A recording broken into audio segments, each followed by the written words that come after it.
Chapter 1914. Purchase. Following this, all eyes turned to the Fan clan as their assets were up for grabs. Without hesitation, Qiao Xian stepped forward to make her selection. Despite her position, Qiao Xian demonstrated modesty in her requests. She opted for 60,000 mu of fertile land and 5 ordinary yet promising shops, all at fair market prices. Given An's province's scarcity of arable land, particularly fertile plots, prices exceeded those of neighboring regions. Qiao Xian selected prime parcels priced at 10 taels of silver per mu, totaling 60,000 taels of silver. Additionally, the 5 shops amounted to another 6,000 taels. However, considering the government's outstanding debt of 500,000 taels to Qiao Xian, she opted to offset the purchase with this owed sum, without needing to expend a single tael of her own. Even after deducting the 66,000 taels for her purchases, the government still remained indebted to her by over 400,000 taels. Xiao Yunduan took responsibility for reimbursing this remainder, leaving him indebted to her for 400,000 taels. These transactions were conducted transparently, with both the government office and local populace acknowledging the legitimacy of the arrangement. Despite acquiring substantial assets from the Fan clan, Qiao Xian's generosity was evident as she chose to share her newfound wealth with the community. In addition to the land and shops, numerous rare antiques from the Fan clan were also put up for auction. The esteemed families eligible for participation in the auction had already convened in private to strategize, fostering a congenial atmosphere throughout the proceedings. As a result, nearly everyone secured their desired acquisitions, leaving them thoroughly content. With this milestone, the entirety of An's prefecture city finally achieved a state of complete safety. Seizing the opportunity, Xiao Yunduan took a well-deserved 3-day respite to accompany Qiao Xian and Anan on a journey outside the city. The trio explored their own farms, trekked through the mountains, and reveled in the breathtaking scenery, joined by A Yi and Sun Bai. However, despite the break, exhaustion still lingered among the group, denying them proper rest. Sun Bai, Sun Qian, and Zheng Sang, sensing a need for additional manpower, conferred with Hang Xingshan, a local resident, and brought their concerns to Xiao Yunduan.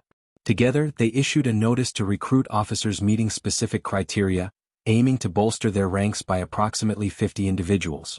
Their collective resolve was clear. Alongside the current bailiffs, rigorous training was imperative. In An's province, the specter of banditry persisted, exacerbated by the region's strategic location. Should fugitives seek refuge here in the future, a robust force would be required to apprehend them. The necessity for ample manpower was evident. Reviewing the accounts, Xiao Yunduan felt confident in shouldering the responsibility and thus gave his approval. It was common knowledge that positions within the government office were highly sought after, with young and capable individuals eagerly vying for selection. The atmosphere in An's province city became vibrant and bustling as a result. While new recruits were being chosen, the existing bailiffs remained active. Despite the successful dismantling of the Min family tribe, Liuhe Fort, and Tiger Head tribe, Xiao Yunduan recognized that more needed to be done. He issued orders for a thorough search of the 3 villages, commanding the destruction of all structures, including basements, sentry posts, fortresses, and passes, ideally reducing them to rubble. In essence, the objective was the complete eradication of these 3 locations. The prospect of any resurgence in the future was utterly eliminated. Qiao Xian's curiosity got the better of her, prompting her persistent requests for Xiao Yunduan's approval to join the expedition. Initially resistant, Xiao Yunduan dismissed her requests, labeling them as mere whims. After all, what allure could a mountain bandit village possibly hold? He chided his increasingly obstinate wife. However, his resistance proved short-lived. Within a mere 2 days, Xiao Yunduan relented, swayed by Qiao Xian's gentle persuasion. Chapter 1915. Going to Liuhe Fort. Xiao Yunduan found himself swayed when Qiao Xian appeared in her light riding outfit, a realization dawning upon him. From then on, he knew that resisting his wife's requests would be futile. Ultimately, he resolved to indulge her desires, though not without attempting to negotiate for better terms. After all, bargaining often yielded unexpected benefits. In the end, everyone was content, and Xiao Yunduan found joy in his wife's happiness. As for Anan, despite his lively demeanor, he was still too young to accompany them on their mountain excursion. Qiao Xian entrusted the care of their son to the nanny, Kaiyun, and Kaiming before departing the city with Xiao Yunduan and their companions.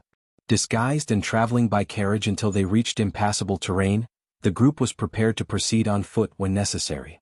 They were en route to Liuhe Fort, situated a considerable distance from An's prefecture city. Setting off at dawn, they traveled swiftly in light carriages, covering the distance in a mere 4 hours. Disembarking from the carriages, they proceeded on foot for over half an hour, arriving at Lioha Fort around noon. Of the 3 strongholds, Lioha Fort was the closest to An's prefecture city, with the other 2 being more remote. Upon their arrival, the fort bustled with various demolition activities. Spotting Lord Xiao, the workers paused their tasks to greet him, only to be encouraged by Xiao Yunduan to continue their efforts. Xiao Xian, brimming with curiosity, felt invigorated rather than fatigued. She accepted the water offered by Xiao Yunduan and, tugging at his sleeve, suggested, "Husband, let's explore together. This place seems vast and flat."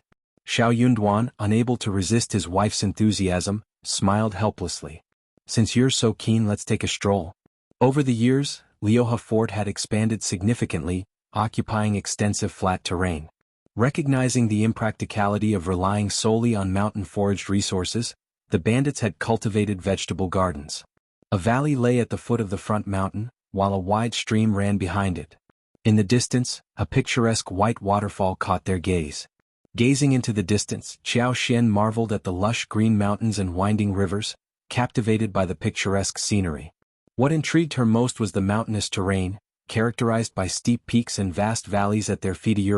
An ideal landscape for expansion. Despite the current inconvenience of transportation, Xiao Xian saw potential in repairing the roads. While the mountain paths were challenging to traverse, the proximity to the nearby village suggested that with improved infrastructure, travel time could be significantly reduced. Inspired by her surroundings, Xiao Xian activated her superpower, surveying the area with satisfaction. Aware that their time was limited, they departed after a brief half-hour stay, returning to the village and boarding the waiting carriage back to the city. As they journeyed home, Xiao Yunduan embraced Xiao Xian, planting a kiss on her cheek and inquiring, "Are you tired?" Xiao Xian shook her head, a smile gracing her lips. "The scenery is splendid, I truly enjoy being here." Xiao Yunduan chuckled. "Now that things have settled down, how about we go hunting in the mountains together?" Chapter 1916, Taking a Fancy. Really? Of course. That is great. Xiao Xian's eyes sparkled. "You know what I like the most?" Longing to explore the forests of An's province for potential resources and treasures had been a persistent desire for Xiao Xian. However, the presence of bandits had stifled any chance of realizing this dream, leaving her to merely fantasize about it. Now, as the opportunity to fulfill her aspirations approached, joy filled her heart. With the sky darkening early, they hastened their journey, returning to An's prefecture city under the cover of night. Their bodies ached, weary from the arduous trek. The challenging terrain necessitated a swift pace. Lingering on the road held the uncertainty of when they might safely return. Alighting from the wagon, Xiao Xian sighed in relief, her waist sore from the journey. The urgent need for road repairs was evident. The maids breathed a collective sigh of relief upon seeing their return, while Anan, eager for his mother's embrace, reached out from the nanny's arms. Xiao Xian, consumed with thoughts of her son throughout the day, disregarded her fatigue as she gathered Anan into her arms, showering him with kisses and affectionate rubs. His laughter filled the air as he blinked his big, beautiful eyes and babbled contentedly. The nanny smiled warmly and remarked, "Indeed, young master has been eagerly searching for you all day." The maidservants nodded in agreement, recalling the commotion caused by Anan's longing for his mother throughout the day. Xiao Xian chuckled, understanding the reason behind the nanny's earlier gleaming eyes. It was undoubtedly due to her beloved son. Xiao Yunduan gently took Anan from Xiao Xian's arms, offering to carry him himself. However, Anan adamantly refused, clinging tightly to his mother's neck and shaking his head vigorously.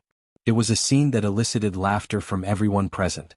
Xiao Xian with a smile insisted, "He's still so young, let me hold him." Xiao Yunduan laughed along, shaking his head in amusement before leading his wife and son into the house. The family spent some quality time together, playing until Anan eventually drifted off to sleep after nursing. With his eyes closed, his delicate features appeared even more pronounced, peacefully highlighting his exhaustion from the day's travels. The nanny carefully escorted Anan away, leaving Xiao Xian and Xiao Yunduan to dine together.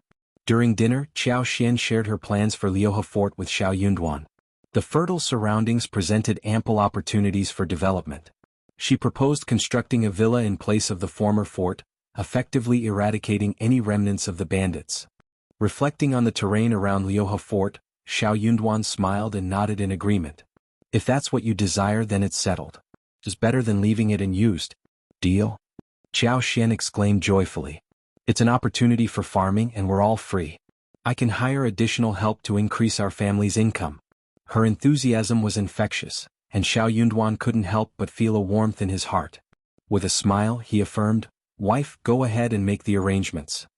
Chapter 1917. Planning to farm. Xiao Xian's enthusiasm was palpable. With the eradication of the bandits, she now had the freedom to pursue her interests across the vast expanse of An's province. After a night of intimacy, Xiao Xian radiated with energy the next day.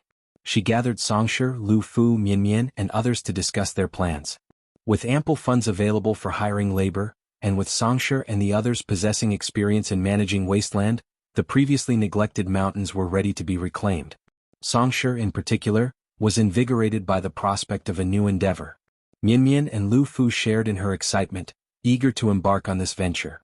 Xiao Xian's preliminary plan involved dedicating much of the land in Liuhe Fort to cultivating various herbs.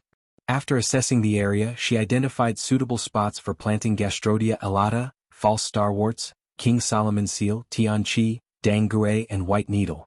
Additionally, scattered fruit trees were to be planted throughout the medicinal herb fields, providing not only fruits but also shade. Furthermore, plans were made for a chicken farm within the mountain forest and Liuhe Fort.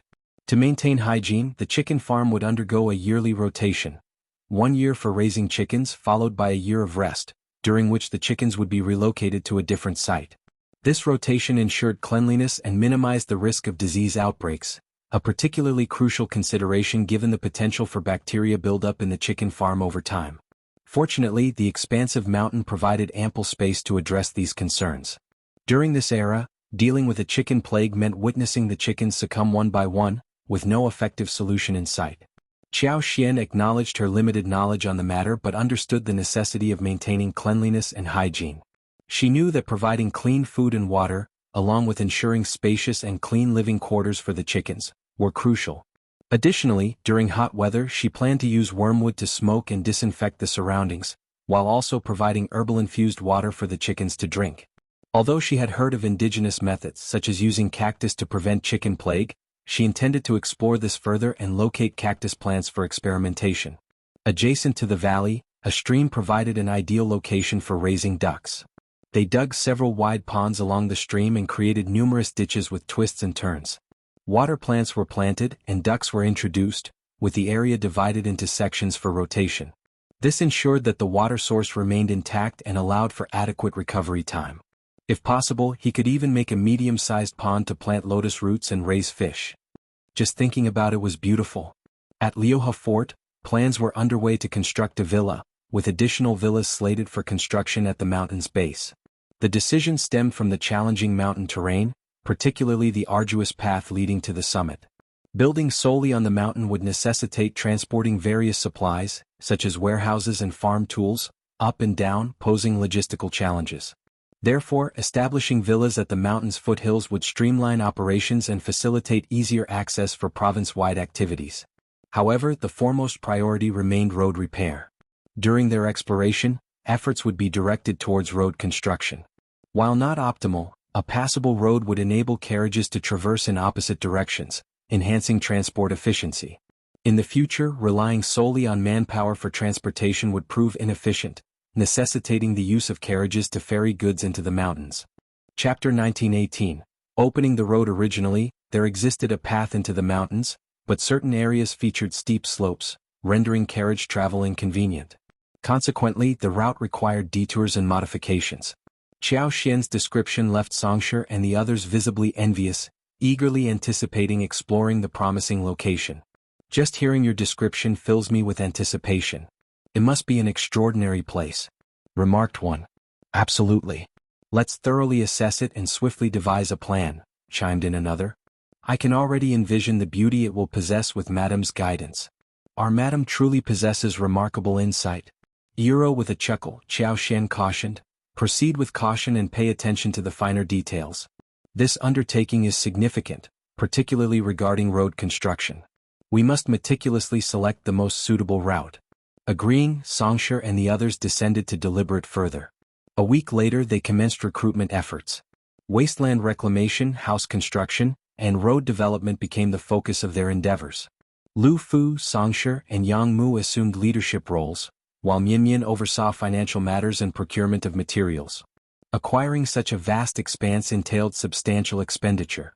The entirety of Liuhe Fort's mountain, along with the vast surrounding areas encompassing the foothills, forest and adjacent valley, totaled more than 100,000 mu in size. Although the hill may not have appeared particularly large, it was far from small. Qiao Xian envisioned another ambitious undertaking. Even if a single mu of wasteland was valued at just 3 taels of silver, the total cost would amount to 300,000 taels of silver. Yet, the government owed Qiao Xian only 100,000 taels of silver. Contemplating the pace at which she would need to cover the expenses, Qiao Xian realized it would likely take several years to complete the payment. The staggering sum of 300,000 taels left everyone speechless. Questions arose regarding the wealth of their Lord Prefect. How much money did he possess to afford such endeavors for his wife? As for Madame, she displayed little interest in extravagant flowers or jewelry but possessed a keen passion for exploration and agriculture. Investing tens or even hundreds of thousands was not uncommon. Even esteemed families like the Hua and Mei clans would hesitate to spend such amounts. Moreover, the 300,000 taels were solely allocated for land acquisition. The prospect of land reclamation and road repair only added to the significant expenses ahead. Although the government was expected to subsidize road construction for the benefit of all, Qiao Xian believed it unnecessary. As the prefect's wife, Xiao Yunduan was cautious about being perceived as taking undue advantage, mindful of potential gossip. However, Qiao Xian was willing and able to fund the project herself. She was transparent about her intentions, openly discussing plans to cultivate herbs, establish a chicken farm on the mountain, and raise ducks in the valley once the land was opened. Initially modest in scale, the endeavor aimed to accommodate around 5,000 to 6,000 chickens and ducks. Qiao Xian invited anyone interested in planting medicinal herbs or raising poultry on a small scale to seek guidance and assistance from her. Furthermore, she offered to purchase medicinal herbs and accept any surplus chickens and ducks for sale, provided they met quality standards.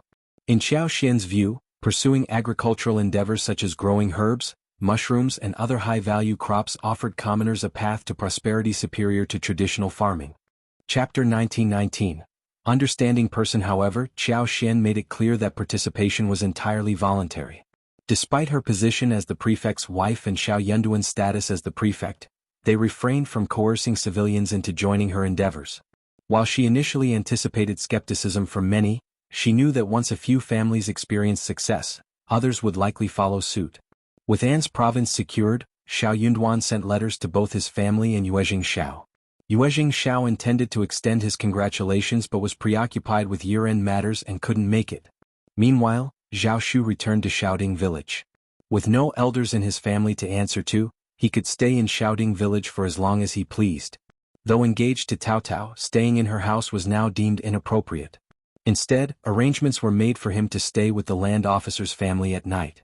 Recognizing the potential for gossip and the importance of safeguarding Tao Tao's reputation, it was decided that they would not reside together under the same roof, despite their innocence. There was no need for explanation. Zhao Shu's arrangement to reside in the land officer's house proved highly convenient and spared him from potential trouble. The land officer's family, esteemed and respected in the community, readily welcomed Zhao Shu into their home. Delighted by the unexpected good fortune, they treated him with warmth and hospitality, assigning him the best room in the house. Grateful for their hospitality, Zhao Shu took it upon himself to refurbish his living quarters, investing in new furniture and even enhancing the courtyard with flat green bricks to alleviate mud issues during rainy weather. Not stopping there, he also upgraded the house's interior, replacing old curtains and rejuvenating the overall appearance. With his generosity extending beyond mere lodging, Zhao Shu frequently treated the land officer's family to various delicacies, further solidifying their bond and earning their admiration. His gracious demeanor, combined with his wealth and humility, endeared him even more to the land officer's family. They considered themselves fortunate to host such a noble and benevolent young master, remarking on Tao Tao's good fortune. However, as news of Zhao Shu's generosity reached the ears of other family members, discontent began to brew among the second and third sections of the Xiao family. The third branch particularly felt that Zhao Shu should stay with them instead. After all, Their Lulang was a scholar, knowledgeable and capable of engaging Zhao Shu in meaningful conversations. Moreover, they emphasized their familial connection, expecting him to choose their household over the land officers. However, Miss Fang, Zhao Shu's mother-in-law, dismissed their suggestion, expressing concern about potential gossip if Zhao Shu were to move in before marriage. She pointed out that their grandson, Xiaozhi, was still unmarried, and having Zhao Shu reside with them could lead to unwarranted rumors. Ms. Ma from the third branch was incensed by Ms. Fang's response. Meanwhile, the second section of the family distanced themselves from the situation, showing little interest or concern. As for the land officer's family, while they had no unmarried daughters, the wife and eldest daughter-in-law's relatives seemed eager to send a girl to stay with them, likely with matchmaking intentions in mind. Chapter 1920. Received the letter. Of course, they didn't dare to openly compete with Tao Tao or scheme against her. But what if Zhao Shu developed feelings for one of their daughters? Even if she became a concubine, the Zhao family's wealth and Zhao Shu's character would ensure she didn't lose out. After all, what wealthy family didn't have multiple wives and concubines? Tao Tao shouldn't be so narrow-minded, right? A village girl could become her right-hand woman and they could amass a fortune together. It had to be better than marrying into other families, right? Although these thoughts crossed their minds, they knew better than to directly challenge Tao Tao. Xiao Wulang was a prominent official. It would be foolish to provoke his family. Luckily, the land officer and his wife were level-headed and promptly rejected their relatives' proposals. They made it clear that no one was welcome to visit, especially with matchmaking intentions. Since Zhao Shu had already arrived as a guest, they couldn't outright refuse him. But his intentions were dubious from the start. Knowing they could rely on the land officer's family, Miss Fang sought their assistance. When Xiao Yunduan's letter arrived, Zhao Shu was still in the village, planning to stay for the New Year celebrations. He intended to accompany Xiao Sanlang and others to the province to purchase New Year's goods, adding to the festive atmosphere. When Xiao Yunduan's letter arrived, his family members were all displeased. Since Xiao Yunduan hadn't mentioned the mountain bandits in An's province to his family, he didn't disclose the content of the letter. Instead, he simply informed them that he, Qiao Xian, and their son were doing well. They had settled comfortably in An's province, where everything was running smoothly. With spring approaching, he suggested they visit, perhaps coordinating with Yuezhing Xiao for a joint trip. Upon reading this, Zhao Shu inferred that the issue with the mountain bandits had been resolved. Otherwise, Xiao Yunduan wouldn't have extended the invitation. Though somewhat surprised, Zhao Shu wasn't overly so. He wasn't privy to the intricacies of bureaucracy and only knew of An's prefecture's bandits from hearsay. Some claimed they were formidable, even fearsome, but Zhao Shu hadn't experienced it firsthand. For him, hearing of the bandits' demise only deepened his admiration for Xiao Yunduan. To Zhao Shu, his brother-in-law was nothing short of extraordinary hero, an exceptional figure, akin to the once-in-lifetime appearance of a primus. How clever and cunning. It seemed only natural for him to succeed in quelling the bandits.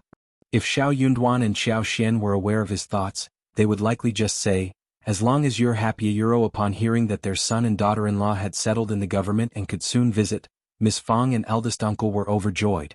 Xiao Sanlang, Tao Tao, and the others were equally thrilled. They proudly shared the news in the village and made plans to visit at the onset of spring.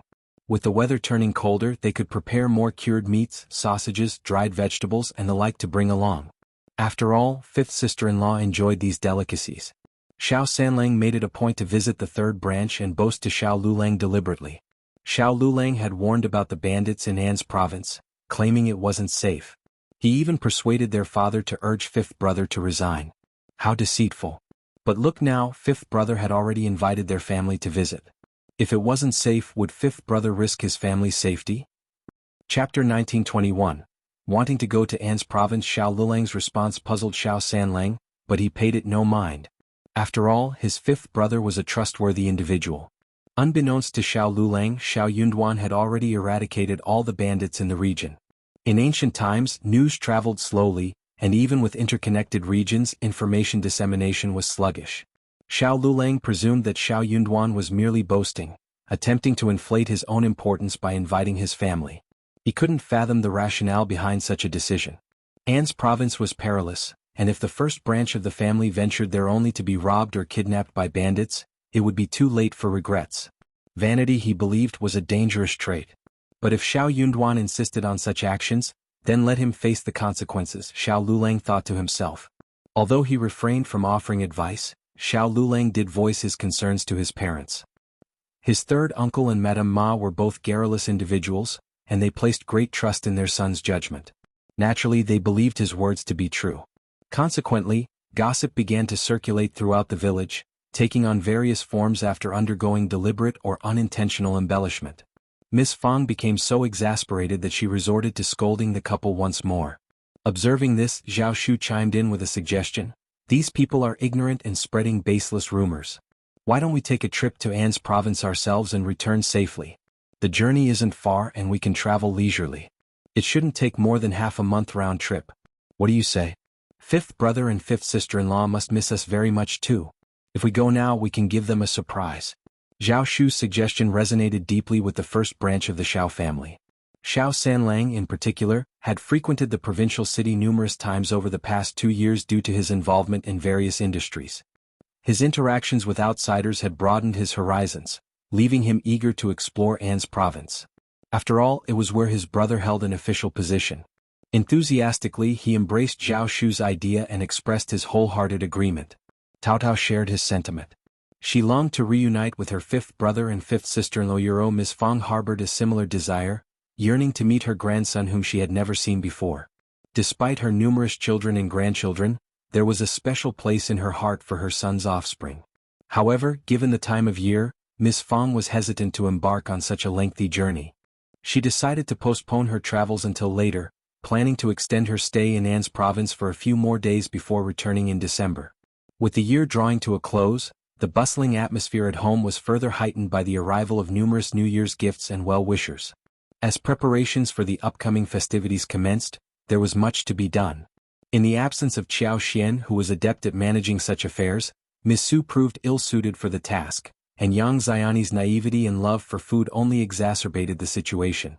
Miss Fang, recognizing the need for someone capable to represent the family, enlisted Zhao Shu to accompany Xiao Sanlang and Yang Xiaoni on a trip to An's province to visit Anan on behalf of the family. They would also bring gifts for the occasion, although they had yet to prepare the cured meat. However, they reasoned that it could be brought over after the new year.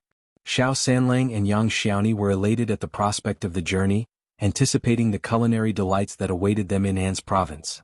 With the convenience of traveling in a wagon accompanied by their servants, they looked forward to indulging in the local delicacies unavailable back home. Chapter 1922, Departure. As for Cao Cao, Miss Fang did not let her go. She and Zhao Shu were not married yet. How could she go? Miss Fang placed her trust in her daughter and son, as well as in Zhao Shu's judgment. However, she was aware that others might not share the same confidence. In their village, Zhao Shu and Cao Cao could move about freely during the day, with people often accompanying them as they went about their activities.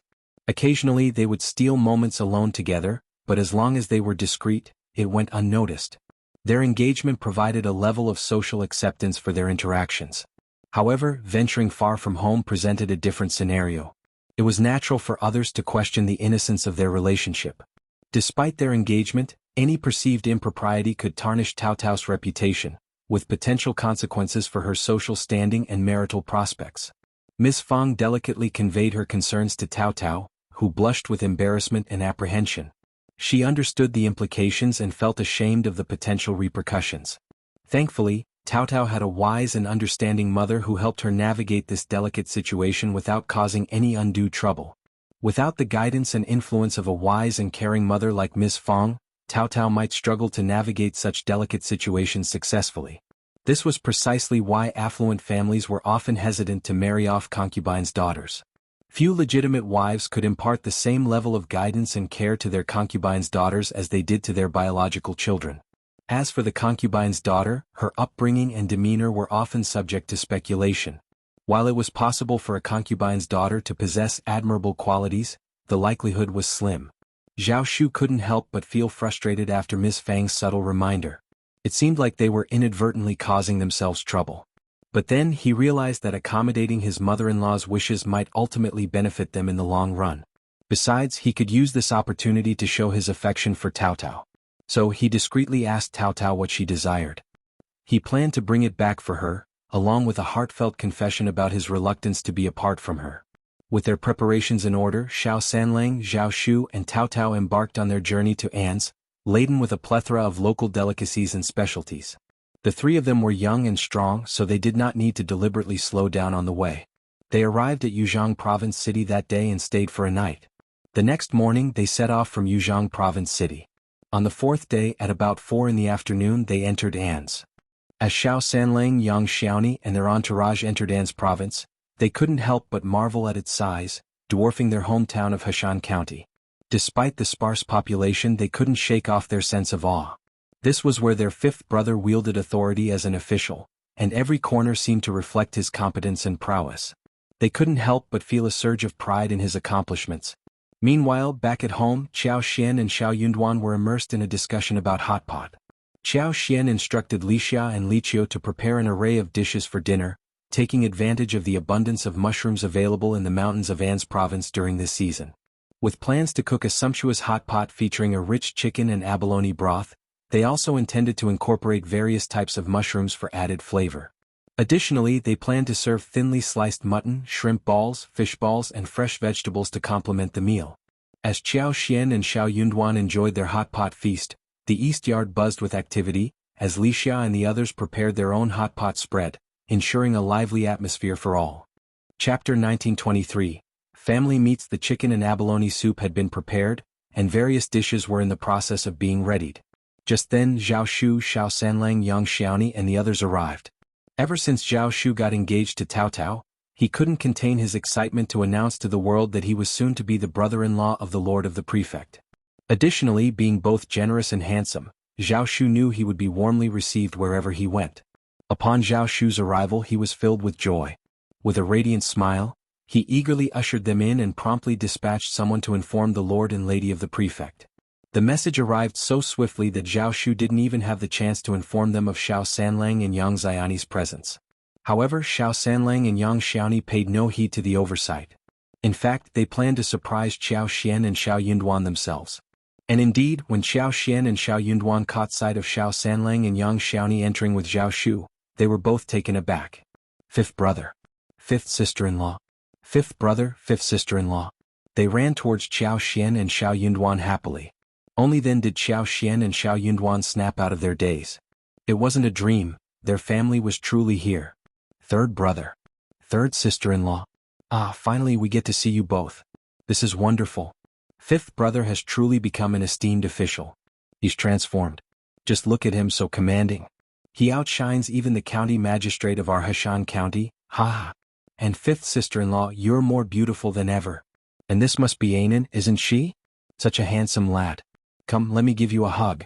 Qiao Xian and Xiao Yunduan reciprocated with smiles. What brings you here? Why didn't you send word ahead? Father, mother, how have you been?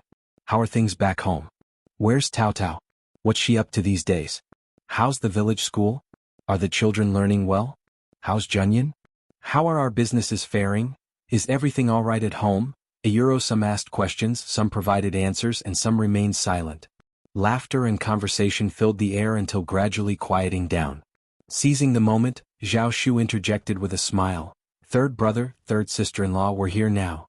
We'll be staying with fifth brother and sister-in-law for a few days. We'll have plenty of time to catch up. Please don't worry. You're absolutely right, Xiao Xian replied with a grin. You must be weary from the journey. Freshen up, have a cup of tea to unwind. We didn't anticipate our sudden arrival, so the guest room may not be prepared, but it's usually well kept. You're welcome to stay there. Please make yourselves at home. Yang Xiaoni chuckled. Fifth sister-in-law, you're too kind. We farmers aren't so particular, especially among family. Anywhere here is better than elsewhere. They all shared a hearty laugh. Qiao Xian ordered Li Xia and Li Qiu to take Xiao Sanlang and Zhao Shu to the guest room and said with a smile, you should have dinner soon. What a coincidence. We are going to eat hot pot tonight, and we have prepared a lot of ingredients. Really? That's great. As expected, we're in luck. I'm fine with other things, but I want your cooking. Me too. Xiao Sanlang and Yang Xiaoni were both gluttons, but even Zhao Shu was looking forward to it.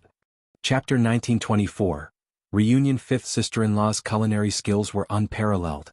Of course, Tao Tao's culinary skills were also very good. She would never get tired of it. The three of them did not rest for long. Before Qiao Xian and Xiao Yunduan asked for them, they arrived. The servants who followed them did not ask them to serve them. Someone led them down to entertain them. Xiao Yunduan and Xiao Xian were still talking, which was a pleasant surprise for them. Seeing them, Xiao Xian smiled. I was about to ask someone to call you, but you are here, which saves us the trip. Young Xiaoni smiled. I miss your cooking so much. They all laughed. Soon, the hot pot was ready, accompanied by an array of side dishes. However, a notable change occurred. The dishes were now served on large communal plates, reflecting the growing number of diners gathered around. As more people joined, the atmosphere became increasingly vibrant. Xiao Xian, accustomed to preparing the Mandarin duck pot for every hot pot meal, continued the tradition. Today was no differentiero, half of the pot was spicy, while the other half was delectable. Seated together, everyone eagerly anticipated the feast. Thin slices of mutton sizzled as they were immersed in the pot, quickly changing color. Prawn balls, small and pristine white, bobbed alongside, while the thinly sliced pork belly, resembling a cicada's wing, unfurled and cooked to perfection. Each bite, dipped in sauce, was a savory delight. The group conversed and laughed well into the late hours of the night, savoring the informal hot pot gathering. Before retiring to bed, they exchanged stories and laughter, holding each other close. With a wistful smile, Xiao Xian expressed her longing for Shaoding village. She missed her family and her businesses dearly. After all, they were her first endeavors, her initial steps toward success. A treasure far more precious than vast estates and fertile lands elsewhere. So did Miss Fang and Tao Tao. Xiao Xian had always held deep gratitude towards Miss Fang, recognizing her as the epitome of a reasonable mother-in-law.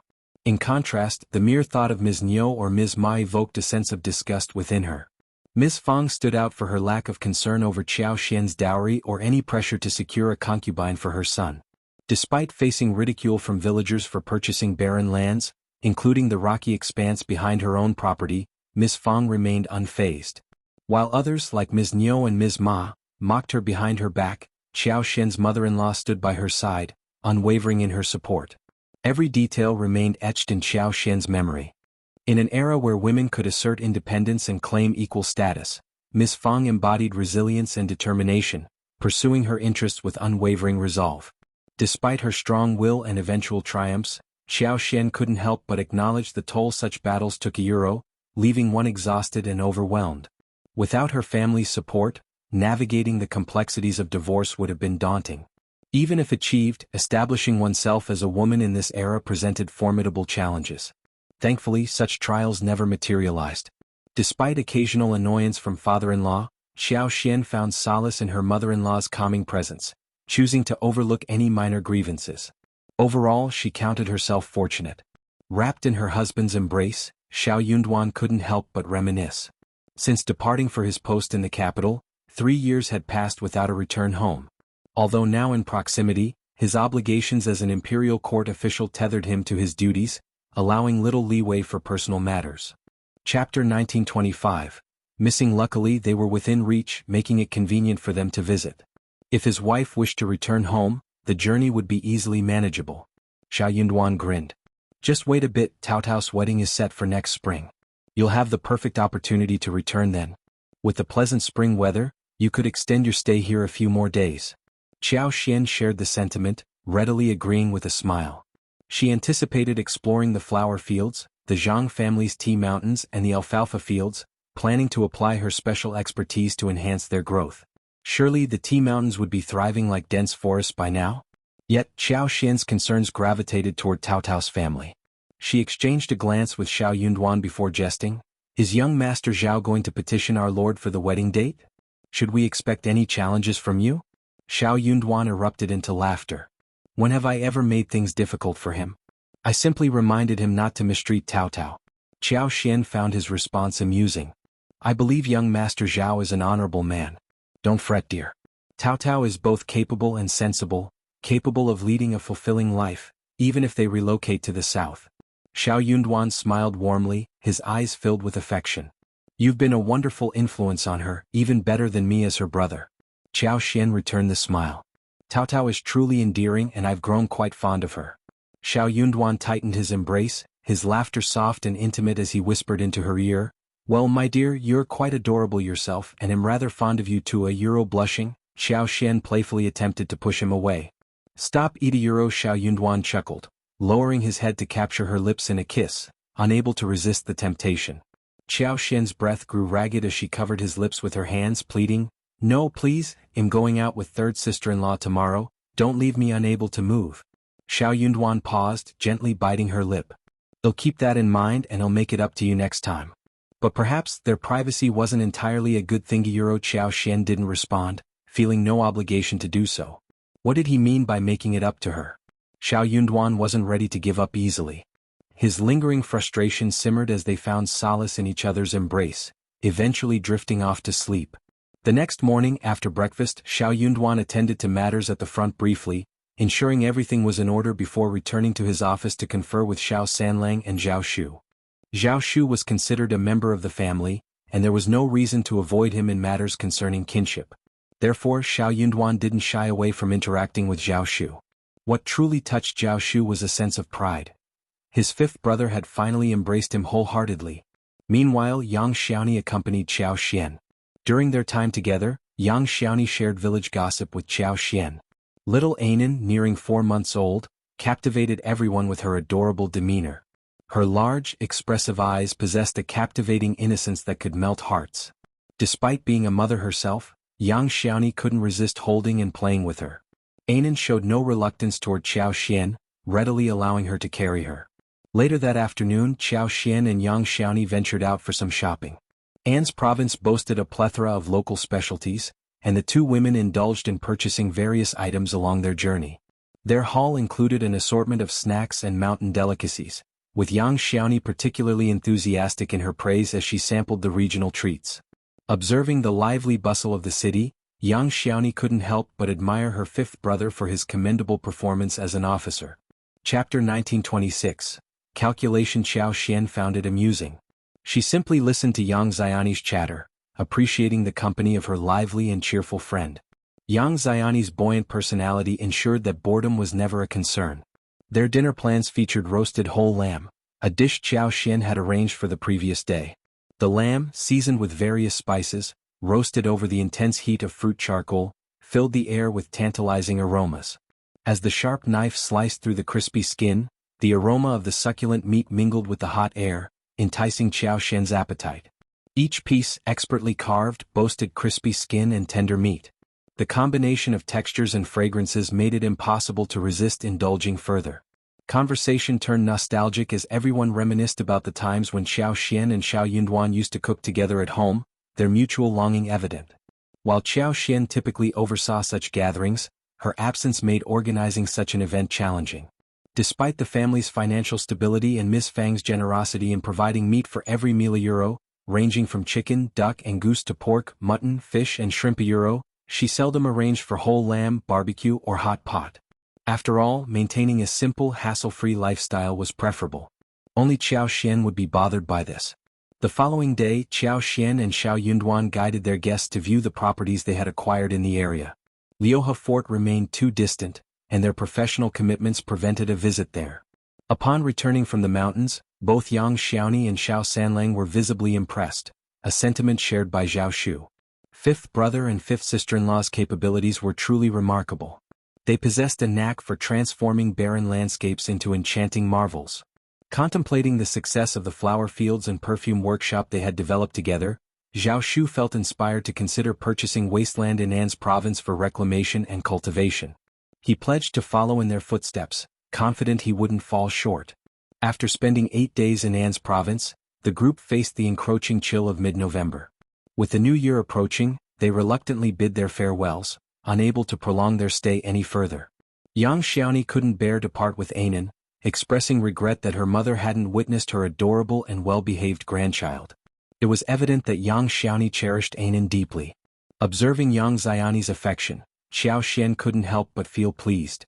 Despite having her own son, Yang Xiaoni displayed no fear of Anan encroaching on her grandmother's affection. Xiao Xian admired her sister-in-law's open-mindedness. Indeed, Zhao Shu had approached Xiao Yunduan regarding the wedding date. However, Xiao Yunduan didn't deem it appropriate for his parents to make the decision. Preferring a collaborative approach, he advised Zhao Shu to confer with his own parents. Once a date was agreed upon, Xiao Yunduan promised to inform them via letter. While Xiao Yunduan couldn't return home, Xiao Xian could make the journey, and she planned to bring Anan along to meet the family. Zhao Shu's joy knew no bounds. With a radiant smile, he exclaimed, "Thank you, fifth brother." He eagerly revealed that he had nearly finalized discussions with his in-laws. The wedding date was set for February of the following year. Coincidentally, as the weather grew warmer each day and with the spring plowing season yet to commence, everyone found themselves with ample free time. Zhao Shu had already procured a spacious residence in Heshan County, nearing completion of its renovation. Betrothal gifts from Jiangnan had been steadily transported over. They were poised to formally present the betrothal gifts before the new year. When the time arrived, the wedding would take place in Heshan County. After accompanying Tao Tao back to her ancestral home 3 times, they would proceed to Zhao Shu's ancestral home to pay respects to her ancestors. Chapter 1927. Plotting. For a long time Zhao Shu talked non-stop, explaining the series of arrangements. It could be seen that this person had been plotting for a long time and had a plan. Xiao Yunduan found himself at a loss for words. He teetered between laughter and tears, though he couldn't deny the touch of sentimentality that Zhao Shu's words evoked. Deep down, Xiao Yunduan acknowledged Zhao Shu's genuine affection for Tao Tao, even if he wouldn't openly admit it.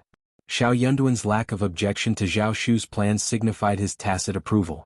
However, the distance between Jiangnan and Heshan County posed a logistical challenge. While it would be relatively easy for Tao Tao to visit Xiao Xian and himself in the future, returning to Xiaoding village would prove more cumbersome. This realization left Xiao Yunduan feeling a tinge of sadness. Similarly, Yang Xiaoni was reluctant to part ways with Xiao Xian. She continually reminded her friend to bring Anan home as soon as the weather warmed after the new year. The longing for their presence at home, especially for Anan, was palpable. Moreover, the prospect of returning to the mountains ignited Xiao Xian's excitement. The mountains held a special allure, promising joy and adventure. Yet, amidst the anticipation, thoughts of Qi lingered, casting a melancholic shadow over her spirits. Yang Xiaoni's emotional outburst, verging on tears, both saddened and amused Xiao Xian. With a gentle smile, she acquiesced and gently urged them to depart. As they bid farewell, the realization dawned that the capital lay thousands of kilometers away from An's province, underscoring the vast distance separating them. Under ordinary circumstances, the authorities in the capital wouldn't bother with a remote and seemingly inconsequential region like An's province. The banditry issue in An's province was severe, yet it largely went unnoticed by the capital's elite. Given the considerable distance between them, the question remained, could the bandits of An's prefecture truly pose a threat to the capital? As long as rebellion wasn't raised and casualties remained minimal, the imperial court showed little interest. However, An's province held significance due to Xiao Yunduan's involvement, drawing attention from various quarters. Xiao Yunduan's eradication of all bandits in Anzizhou sent shockwaves to the capital upon its dissemination. The court was astounded by Lord Xiao's multifaceted capabilities. He demonstrated not only academic prowess but also adeptness in combating banditry. His mastery of both scholarly and martial arts disciplines was unparalleled. For over a decade, the banditry issue had plagued An's province. Yet, in a short span, Lord Xiao managed to resolve it. The news left many incredulous. Who would have dared to doubt Lord Xiao's abilities now? Those who anticipated Lord Xiao's failure, waiting for him to falter and seek refuge back in the capital, found themselves deeply embarrassed by his remarkable achievements. Upon learning of these developments, Tian Shanshan was overcome with excitement, unable to sleep the entire night. Her mind raced, her heart ablaze with fervor. Clutching her chest, her flushed face and shining eyes betrayed her exhilaration. Lost in a daze, she wore a blissful, intoxicated smile. Her instincts had proven correct. She had never doubted his capabilities. Even in the remoteness of exile, he remained resolute and formidable. His unwavering confidence and tenacity yielded remarkable results. No one else could compare. The more Tian Shanshan dwelled on it, the more impassioned she became. The peculiar sense of pride and admiration nearly overwhelmed her, engulfing her in happiness. Yet, thoughts of Xiao Xian tempered Tian Shanshan's fervor, gradually chilling her once heated heart. Anger and resentment surged within her, fueling a desire to rid herself of Xiao Xian as quickly as possible. Why was he accompanied by a mere concubine's daughter and not her? If there was any blemish in his life, it undoubtedly stemmed from that concubine's daughter. Such a person was unworthy of him, yet he remained oblivious or chose to ignore it. Chapter 1928. She won't give up. Tian Shanshan harbored doubts about Xiao Xian's true feelings for Xiao Yunduan. In her view, genuine love wouldn't sabotage one's partner's future but rather empower them. Her actions seemed to betray such affection, marking her as self-centered and deceitful. Lord Xiao, characterized by his honesty and kindness, appeared to have been misled by Qiao Xian's facade. Feeling sympathy for Lord Xiao, Tian Shanshan was resolute in revealing Qiao Xian's true nature to him. She saw an opportunity in her cousin's potential ascension to the throne, which could facilitate her plans. At present, she needed to strategize with her cousin and aunt, ensuring that Lord Xiao didn't return to the capital immediately. The Crown Prince's situation without Lord Xiao appeared less favorable. He seemed to regress to a time of insignificance, lacking the Emperor's full approval despite not facing explicit disapproval either. This contrasted starkly with the prior praise he received from the Emperor. At such a crucial juncture, any further misstep by the Crown Prince would undoubtedly enrage the Emperor. The Crown Prince couldn't contain his elation upon hearing of Xiao Yunduan's successful eradication of the bandits. His trust in the character of the person he admired swelled within him. True worth, like gold, retains its brilliance even when relegated to obscurity. Excitement radiated from the Crown Prince as he commended Xiao Yunduan, oblivious to the subtle exchanges and stiff expressions among his retinue. Yet, not everyone shared in the Crown Prince's jubilation. Among those already envious of Xiao Yunduan, schadenfreude prevailed upon his departure. However, his unexpected ascent to great heights within a short span and subsequent fame in the capital incensed them, defying their expectations. Some of the elder Confucians, while not harboring jealousy towards Xiao Yunduan, held reservations about his demeanor. They perceived him as too hot-headed, still lacking the maturity that comes with age and experience. Despite his contributions to the Crown Prince, his increasing arrogance and tendency to storm off over trivial matters left them anticipating his eventual stumble outside the capital, hoping it would humble him into genuine growth and refinement. In their private discussions, they unanimously shared these sentiments, yet reality diverged from their expectations, leaving them feeling slighted and their authority undermined. The Crown Prince's endorsement of Xiao Yunduan only exacerbated their discomfort. While some secretly admired Xiao Yunduan, they maintained a cautious distance, offering only sighs of sympathy behind his back and, if circumstances permitted, discreetly providing information. However, they refrained from openly advocating for him, opting instead to remain passive observers. At best, they would choose silence. Unaware of this undercurrent, the Crown Prince considered Xiao Yunduan and his advisors as kin, all part of his inner circle. Upon complimenting Xiao Yunduan, the Crown Prince surveyed the assembly and posed with a smile. "I believe Officer Xiao's talents are squandered in the modest An's province. I'm contemplating a transfer back to the capital after the new year. What say you all?" Chapter 1929. Obstruction. As soon as the Crown Prince broached the topic, a silent exchange swept through the assembly, a tacit acknowledgement of expectations being met. However, this realization stirred a myriad of uncomfortable emotions within them. "Crown Prince, perhaps we ought to tread cautiously in this matter. The distance between An's province and the capital spans 500 kilometers. It's imperative we thoroughly scrutinize the situation there. Any missteps or oversights could inadvertently implicate Your Highness." The sentiment found unanimous agreement among the gathered advisors. Indeed, a more circumspect approach is warranted. Certain individuals seem intent on stirring trouble for the Crown Prince. We must exercise heightened vigilance during this period. Any misstep could have grave repercussions. It's crucial to recognize they lack the Crown Prince's compassion and wisdom. Absolutely couldn't agree more. The advisors voiced their concerns simultaneously, emboldened by the Crown Prince's evident dilemma, tilting the discourse in a more cautious direction. I don't wish to appear petty, but this situation does seem rather peculiar. Permit me to be candid. Despite the dispatch of an imperial army, Lord Xiao's return empty-handed remains confounding. How much time has elapsed? It strains belief. Forgive my curiosity. I merely seek clarification, nothing more. A single stone cast into the pond sparked 1,000 ripples, intensifying the discussion among the advisors. I share the same doubts. Indeed, after a decade, those mountain bandits should have only grown more formidable and entrenched. It defies logic that Lord Xiao handled them so effortlessly, almost as if they were mere illusions. Exactly. Lord Xiao's expertise lies in governance, not military tactics or combat. His victory does seem remarkably implausible. Could there be undisclosed factors at play? Alas, the divide between us and the truth is vast. Perhaps Lord Xiao embellished the situation to hasten his return to the capital? Just a thought. No need to take it seriously. I too believe Lord Xiao to possess integrity. True, yet uncertainties linger. Moreover, he might come to regret his decision once he's there. Could this be a plot then? Someone orchestrating events to ensnare the Crown Prince? Difficult to say. The Crown Prince's brow furrowed slightly, a tinge of discontent creeping in.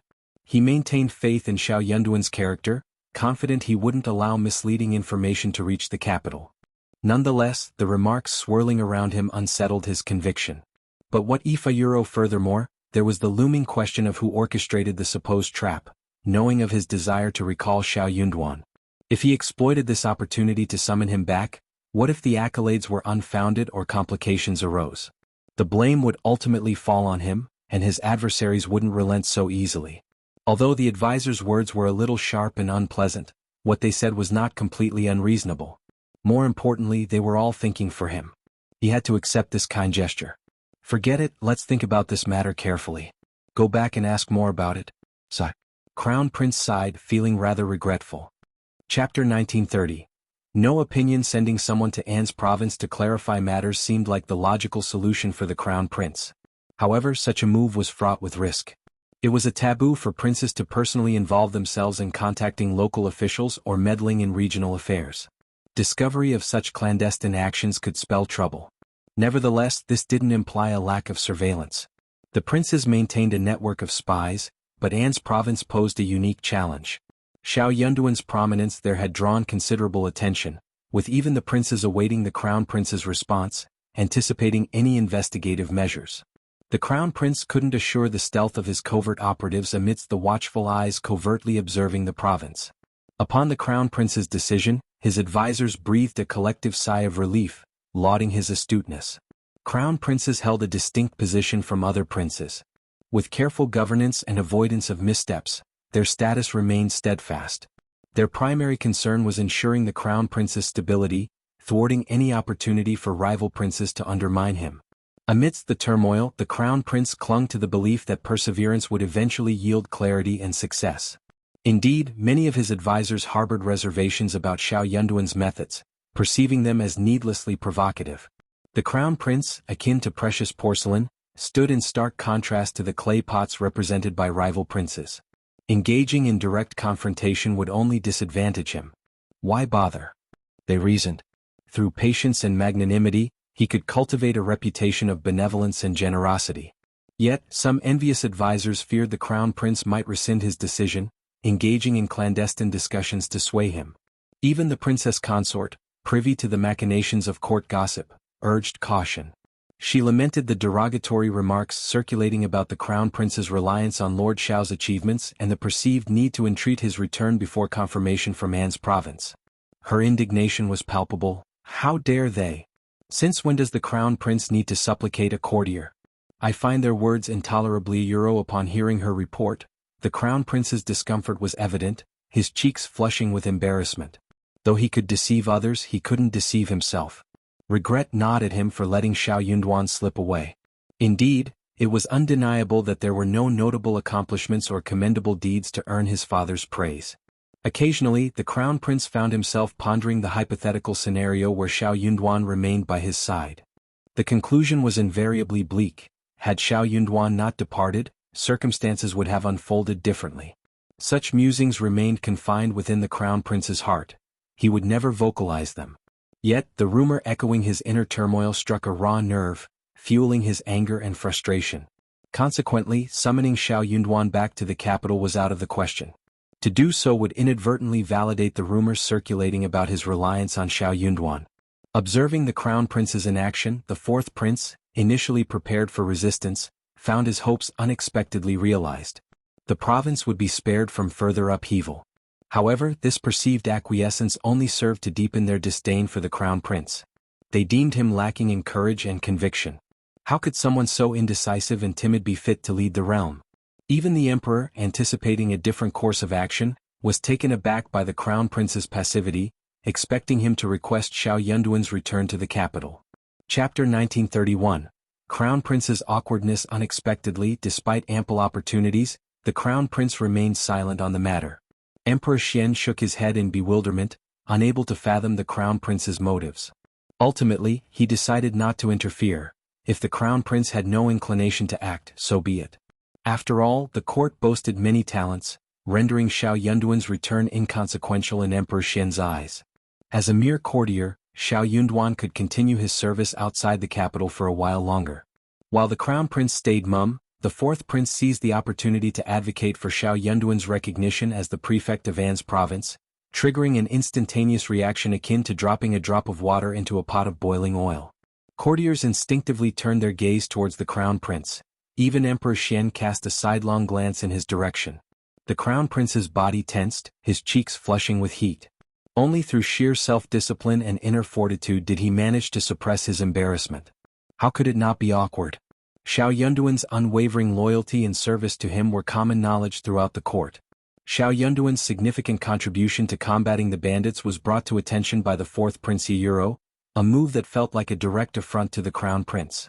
Regardless of the fourth prince's sincerity, his actions had undeniably stung the crown prince.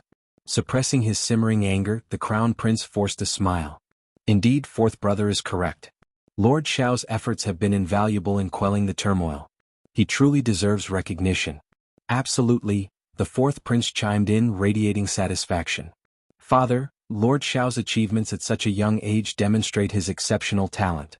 It appears his decision to depart the capital was wise. With a few more years of experience and stability, he'll undoubtedly become a cornerstone of our empire's future. Therefore, not only should we reward him, but we should do so generously. The crown prince's embarrassment deepened, rendering him stiff and speechless. Yasuyuro the emperor offered a mysterious smile and nodded approvingly. Both the crown prince and the fourth prince speak wisely. Xiao Yunduan's contributions merit recognition. He shall receive 100 taels of gold, a pair of white jade walls and royal brocade. Furthermore, he shall be appointed as an official to govern a region for the betterment of its people. Do not disappoint me. Implicit in his words was the assurance that Xiao Yunduan would still have an opportunity to return to the capital in due time.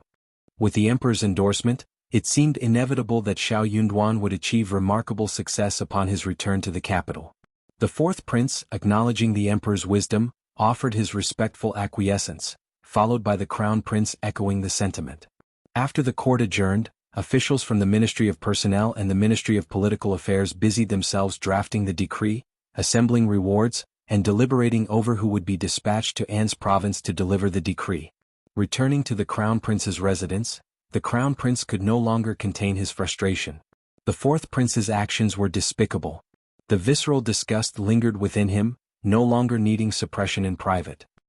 His face flushed with heat as he recalled the scrutiny directed at him when the fourth prince broached the matter. Slamming his palm against the table, he ground his teeth in frustration. Similarly, the advisors in the Eastern Palace seethed with envy and boredom. Already envious of Xiao Yunduan, their jealousy intensified further. What had Xiao done to warrant such favor? The fourth prince audaciously claimed credit for him, and yet the emperor refrained from verifying the situation in An's province, instead rewarding him outright. Though absent from the capital, Xiao Yunduan remained in the spotlight, exacerbating their sense of inadequacy. How could they not feel resentful? It rendered them feeling utterly impotent and irrelevant. Chapter 1932.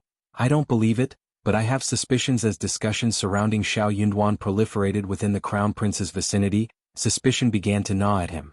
He entertained the notion that Xiao Yunduan might be colluding with the fourth prince, or worse, had defected to his side. After all, why else would the fourth prince advocate for him so vehemently? It seemed utterly illogical, yet the crown prince couldn't bring himself to believe it. While others might be unaware, he knew firsthand the extent of the fourth prince's past transgressions, nearly causing harm to Qiao Xian. Given this history, Xiao Yunduan would never align himself with the fourth prince. Moreover, he trusted Xiao Yunduan's integrity. He was not one to betray his principles. However, a lingering unease lingered within him. Despite his trust in Xiao Yunduan, he couldn't shake off the resentment he harbored towards the fourth prince. Though unspoken, the grudge weighed heavily on his heart. Yet, he refused to let this cloud his judgment and reject the fourth prince's well-intentioned gestures out of spite. Perplexed, the crown prince couldn't comprehend the fourth prince's fixation on Miss Qiao. Wasn't she doing well now? Their past should be behind them. Why was the fourth prince so fixated and vindictive about a woman? In essence, the crown prince dismissed the rumors regarding Xiao Yunduan but remained suspicious nonetheless. The princess consort was incensed upon learning of the situation in court.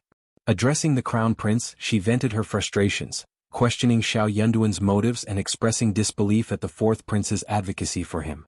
To her, it seemed inexplicable and concerning. She voiced her doubts about whether Xiao Yunduan remained the same person they once knew, given the distance and lack of communication.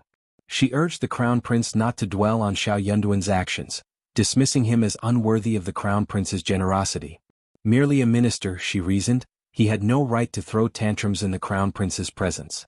Instead, she encouraged the crown prince to focus on the upcoming spring quarter examination, assuring him of the abundance of talented individuals awaiting discovery. The crown prince, swayed by the princess consort's words, found himself growing increasingly displeased with Xiao Yunduan. Reflecting on the princess consort's counsel, he couldn't help but smile. Indeed, the spring quarter examination was imminent, offering an opportunity to recruit fresh talent. With the empire teeming with potential, there was no shortage of options. Meanwhile, in An's province, Qiao Xian and Xiao Yunduan enjoyed a newfound sense of ease. With worries lifted, they approached their tasks with renewed vigor. Qiao Xian revisited Liuhe Fort, where Songshi, Lu Fu, Yang Mu, and their cohorts had already made remarkable progress in repairing the roads. Recognizing the importance their master placed on infrastructure, they spared no effort in their endeavors. With a well-constructed road, they anticipated numerous benefits in the future and thus invested significant resources and manpower into its completion. As Qiao Xian's wagon traversed the newly flattened and spacious terrain, it provided a significant improvement over the previous bumpy path, offering substantial relief to the province. While slightly longer, the smoother route allowed for faster travel, cutting the time in half compared to walking. Once a notorious bandit stronghold, Liuhe Fort had undergone a remarkable transformation into Liuhe Manor. The landscape bore little resemblance to its former state. Many of the dilapidated structures and defensive barriers on the mountainside had been dismantled, making way for expansive and orderly courtyards. Should Qiao Xian and Xiao Yunduan choose to inspect the area, they would find comfortable accommodations awaiting them, with a vantage point affording panoramic views of the surroundings. Construction was also underway at the foot of the mountain, where the foundations of a new manor were rapidly taking shape. Various essential facilities were being erected, including servants' quarters, warehouses, tool sheds, and storage yards. Additionally, specialized spaces for handling and drying medicinal herbs were being established, along with a transparent workshop dedicated to herbal processing. Chapter 1933. Modifying Liuhe Fort. Songshi even enlisted someone to dig a canal and create a stream encircling it. Plans for future development included the excavation and construction of several pools for washing purposes. Simultaneously, efforts were underway to explore the surrounding wasteland. Duck and chicken farms were also in the works. Following Qiao Xian's blueprint, 4 shallow ponds, each spanning about 10 mu, were carved into the valley of the duck farm. A complex network of meandering ditches and waterways interconnected, while various aquatic plants were transplanted during the onset of spring to serve as breeding grounds for the ducks. The bustling activity painted a vibrant scene. Over 600 individuals were engaged in various tasks, effectively absorbing surplus labor from nearby villages and towns.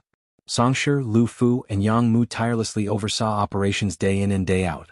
Despite having a few capable assistant stewards, decisions still rested heavily on their shoulders. Even Mian Mian lent a helping hand frequently. Qiao Xian had already instructed Yuezhing Xiao to procure assorted seeds and prepare fruit trees for planting. Gradually, the landscape transformed in accordance with Qiao Xian's vision. Her satisfaction seemed to foreshadow a prosperous future. Workers understood the significance of their labor and envisioned the potential of the area. Conversations buzzed with praise and envy for the promising future that lay ahead. They had seen landlords' manors before, but never had they witnessed one with such an enticing layout that stirred envy and longing. Chickens and ducks roamed freely amidst scattered medicinal herbs, while clear canals and streams meandered throughout the grounds. Fruit trees adorned every corner. How vibrant it would be. The local farmers who arrived for work couldn't help but be drawn in by the sight, their curiosity piqued. Following discussions at home, Madame Xiao ensured they were generously compensated, never failing to deliver on payment. The Xiao family stewards overseeing the work fostered a friendly atmosphere, devoid of harsh reprimands or condescension. Madame Xiao's integrity was unquestionable. Given Madame Xiao's assurances, it seemed sensible to cultivate herbs at home. With guidance from Madame Xiao's staff, managing them wouldn't be a hassle. Selling the herbs back to her could potentially yield some profit. Though only a fraction of the village population entertained such thoughts, it proved sufficient. Those who shared similar aspirations convened and sought out Songsher. To Song's surprise, he found himself apprehensive about the situation. This endeavor was entrusted to him by Madame. If people sought him out, it would align perfectly with his objectives. With conviction, he reassured them that Madame's promises were ironclad. How could Madame deceive them? However, if he aimed to cultivate a substantial quantity of these medicinal herbs for profit, he would need to allocate at least 2 mu of land. During that period, seeds could be procured from Madame at a discounted rate, making it a cost-effective endeavor. In the initial year, Madame showed willingness to support their efforts and lead them towards prosperity. Seed prices remained relatively low, though it was uncertain whether they would match market rates in the future. In truth, Xiao Xian could easily provide the seeds for free. Yet, items obtained free of charge often lacked appreciation and were sometimes regarded with disdain. There might even be individuals who acquired the seeds without genuine intent to cultivate them. Furthermore, if one couldn't even muster the willingness to pay for the seeds, it called into question their commitment to the endeavor. The likelihood of neglecting the cultivation process increased significantly. Chapter 1934. Hunting in the mountains as expected. Upon learning that they would need to purchase the seeds with their own funds, many individuals hesitated once again. Indeed, the cost was not exorbitant. Their families could afford it. Yet, what if the endeavor didn't yield profits? Numerous medicinal herbs required 2 or even 3 years to mature. If the venture proved unprofitable, wouldn't it be a waste? Though the expense wasn't significant, it was still money. Ultimately, only a handful of people were genuinely willing to commit to planting 2 or 3 mu of medicinal herbs and register with Songsher. On average, there were merely 2 or 3 families per village willing to participate. The largest village boasted 5 families, while some had none at all. As Songsher prepared to relay the outcome to Xiao Xian, she greeted him with a smile and a nod. Just as I anticipated, the number of participants is sufficient. Keep track of the list and remember to provide me with updates. Relieved that he wasn't reprimanded, Songsher readily agreed. Come early December, with favorable weather prevailing, Xiao Xian's long-awaited desire was finally realized. Xiao Yunduan seized the opportunity to venture into the mountains for a hunt, accompanied by Yi Zhengsang, Wu Guan, Mianmian, Li Xia, while Sun Bai, Sun Qian, and Hang Xingshan remained behind to safeguard the state office. Anan was still too young to accompany them into the mountains. Before dawn, the group of nearly 20 individuals mounted their horses and set out. Their destination this time was Meili Town, situated over 60 miles away from An's prefecture city. The surrounding mountains boasted expansive stretches, with verdant valleys and lush forests teeming with wildlife. Their prime hunting grounds. Given the expedition, they naturally opted for the finest location available. Furthermore, Xiao Yunduan hadn't had the chance to visit An's province since his arrival, making it an opportune moment for him to observe the local populace. Disguised as ordinary merchants and affluent families, the journey proved arduous, taking over an hour and a half to traverse the rugged terrain to reach Meili Town. The Taoli Ridge region they intended to explore was still another hour away from Meili Town.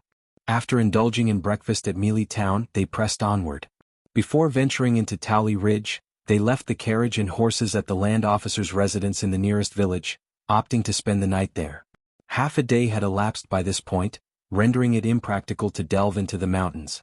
With winter prevailing, spending the night in the deep forests and rugged terrain was out of the question. Safety concerns aside, the biting cold could prove fatal. They could only spend the night and embark on their mountain expedition early the next morning. After settling in, Xiao Xian and Xiao Yunduan took a stroll around the village. Despite the abundance of mountains and scarcity of fields in An's province, the scenery was truly captivating. Even within this modest village, there were sights that ignited one's senses. The mountains echoed with the calls of cuckoos, and wild cherry trees dotted the landscape. Though currently barren, one could envision the breathtaking beauty that awaited with the arrival of spring, when verdant hills and flowing rivers would come to life. Following a restful night at the land officer's residence, save for missing Anan, everything proceeded smoothly. Anan was in the capable hands of the nanny and maids, so there was no cause for concern. He wasn't too young anymore to spend a night away from his mother, and Xiao Xian forced herself to put aside any lingering worries. Children deserved indulgence, but there was no harm in teaching them resilience. As the sky once again dawned hazy, the group prepared to depart. The winter chill of the early morning was piercing, clinging to their faces and hands with bone-chilling intensity. Their breaths formed clear puffs of white air in the crisp atmosphere. Thankfully, their thick clothing provided ample warmth, offering comfort as they ventured forth. Chapter 1935. In the mountain, it was a rare occasion for them to venture out for leisure and exercise, and excitement permeated the group. As the mountain path gradually grew rugged and overgrown with weeds, fatigue failed to dampen their spirits.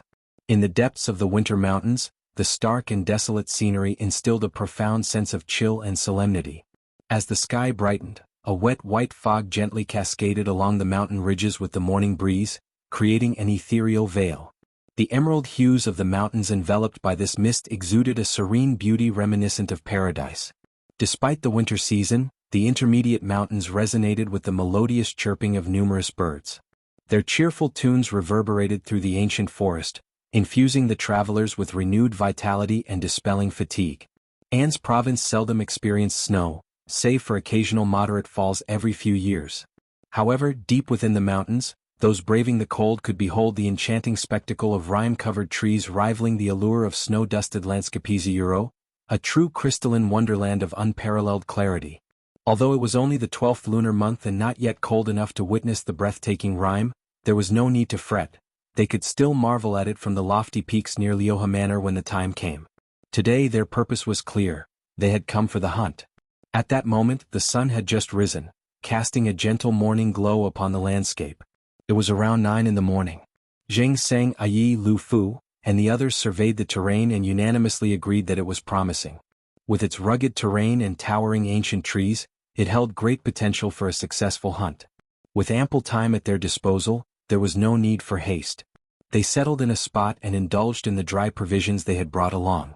Lu Fu, Qiao Qiao, and the other children were particularly animated, eagerly discussing their expectations for the day's hunt. Under the tutelage of Zheng Sang and the others, Lu Fu's martial skills had advanced rapidly. He even expressed his desire to bag 2 significant prey for his lord and madam, much to Qiao Qiao and the others' envy. Caught between amusement and concern, Xiao Yunduan cautioned, "The mountain is fraught with peril and you are still young. Don't take unnecessary risks. Confronting wild beasts could have dire consequences." Lu Fu grinned mischievously. "They'll stick close to Uncle Zheng. Don't worry, Lord." Qiao Xian chimed in with a smile, "If you encounter a wild boar, make sure to flee. They're the kings of the mountains and you shouldn't provoke them unless you're confident." Lu Fu's eyes widened in astonishment and admiration. Yes. Madam knows about this too." Mian Mian and Qiao Qiao echoed in unison, "Madam knows everything." Laughter filled the air, Qiao Xian included. After a simple meal, the group dispersed to search for prey in the mountains. This terrain was beyond compare for the average person. The mountains were rugged, the vegetation dense, and countless birds and beasts lurked amidst the foliage. Yet, success in hunting still relied on luck. Despite the challenges, the group exuded confidence, bolstered by their numbers and collective experience. Zheng Sang had already delegated scouts to forge ahead and leave markers along the path, while the rest followed at a distance. Walking alongside the team, Xiao Xian grasped Xiao Yunduan's hand and communicated with the plants as she moved. With a gentle sweep of her power, she surveyed everything within range. Their surroundings teemed with wildlife: pheasants, grouse, mountain eagles, wild rabbits, roe deer, foxes, squirrels, musk deer, mountain cats. A diverse array of birds and beasts populated the landscape. Chapter 1936.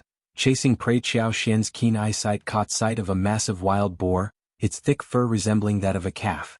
With long, sharp tusks and fierce, beady eyes, it exuded an aura of intimidation that sent shivers down the spines of onlookers. For the time being, they hadn't encountered any tigers or wolves. In truth, Qiao Xian harbored a desire to stumble upon herds of wild sheep or deer. With their ample numbers, it would be relatively easy to hunt them, and the meat would undoubtedly be succulent. Before long, the group began to see results. In the blink of an eye, they had acquired several more hares, pheasants, and grouse. I even managed to bag a deer weighing approximately 20 kilograms, eliciting cheers of joy from everyone. At least they had successfully hunted a substantial prey.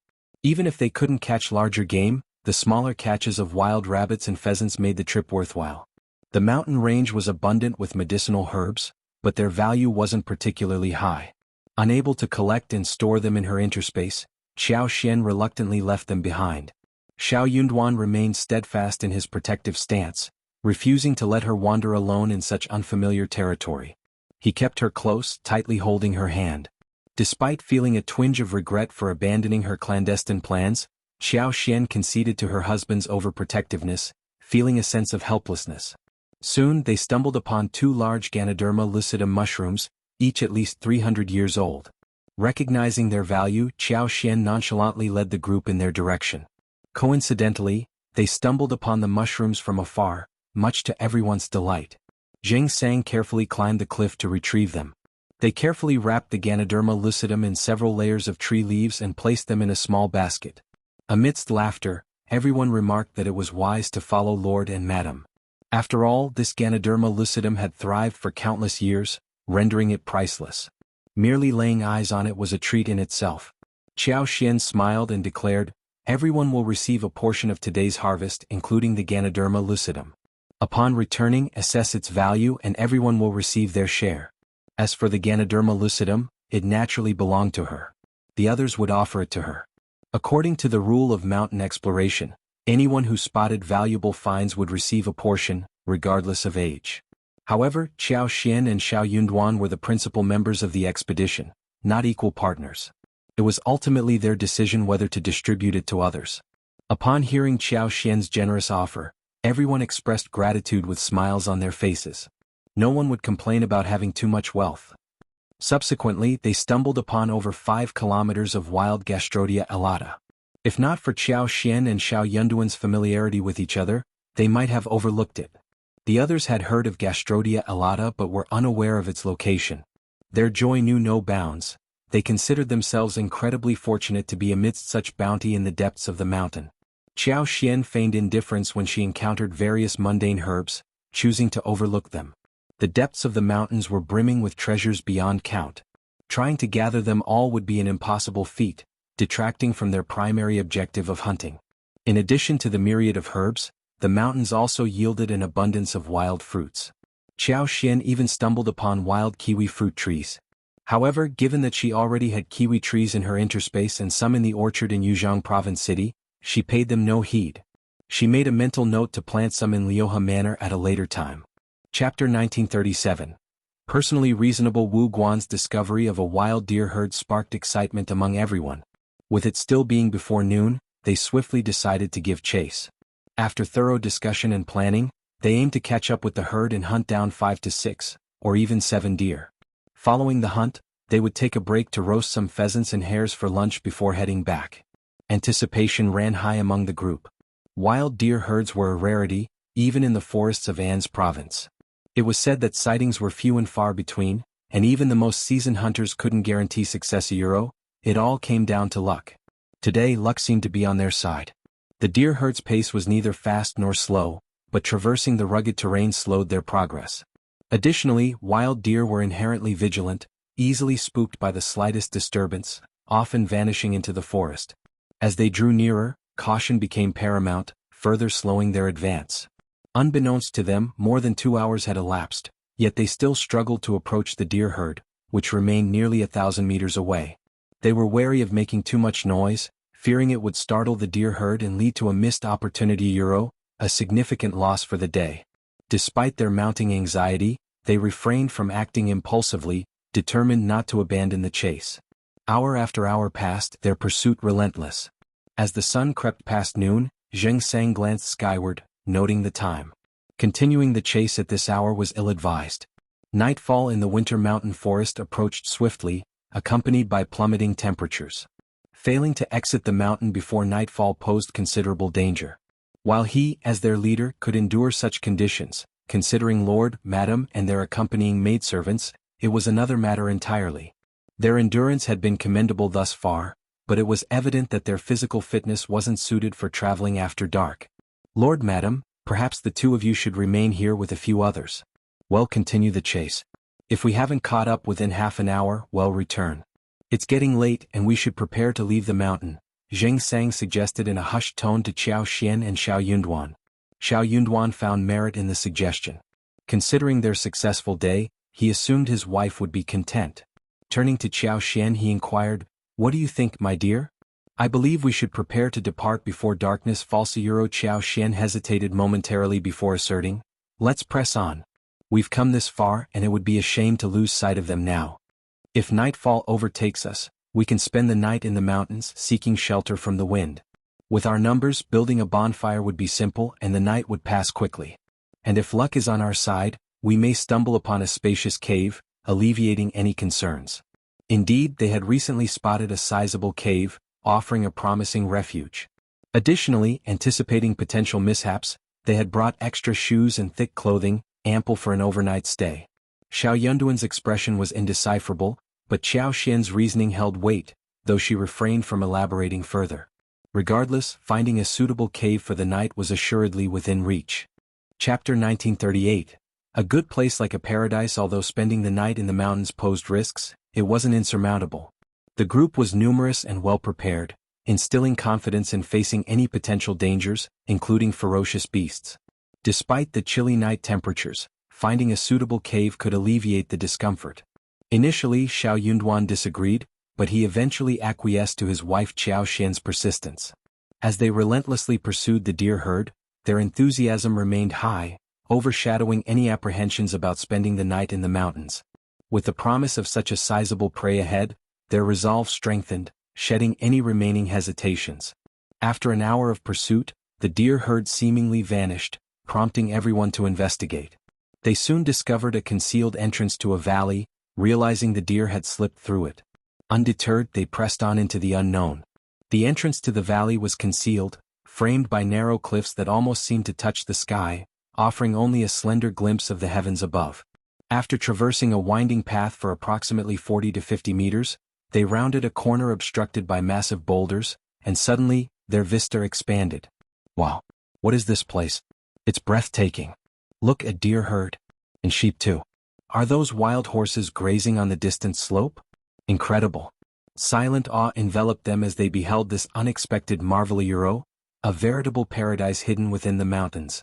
Spread before them lay an expansive basin adorned with lush emerald-green grass. Sprinkled throughout were occasional bushes, standing half the height of a person. On the gentle slopes in the distance, tall trees stood sentinel, reaching towards the heavens.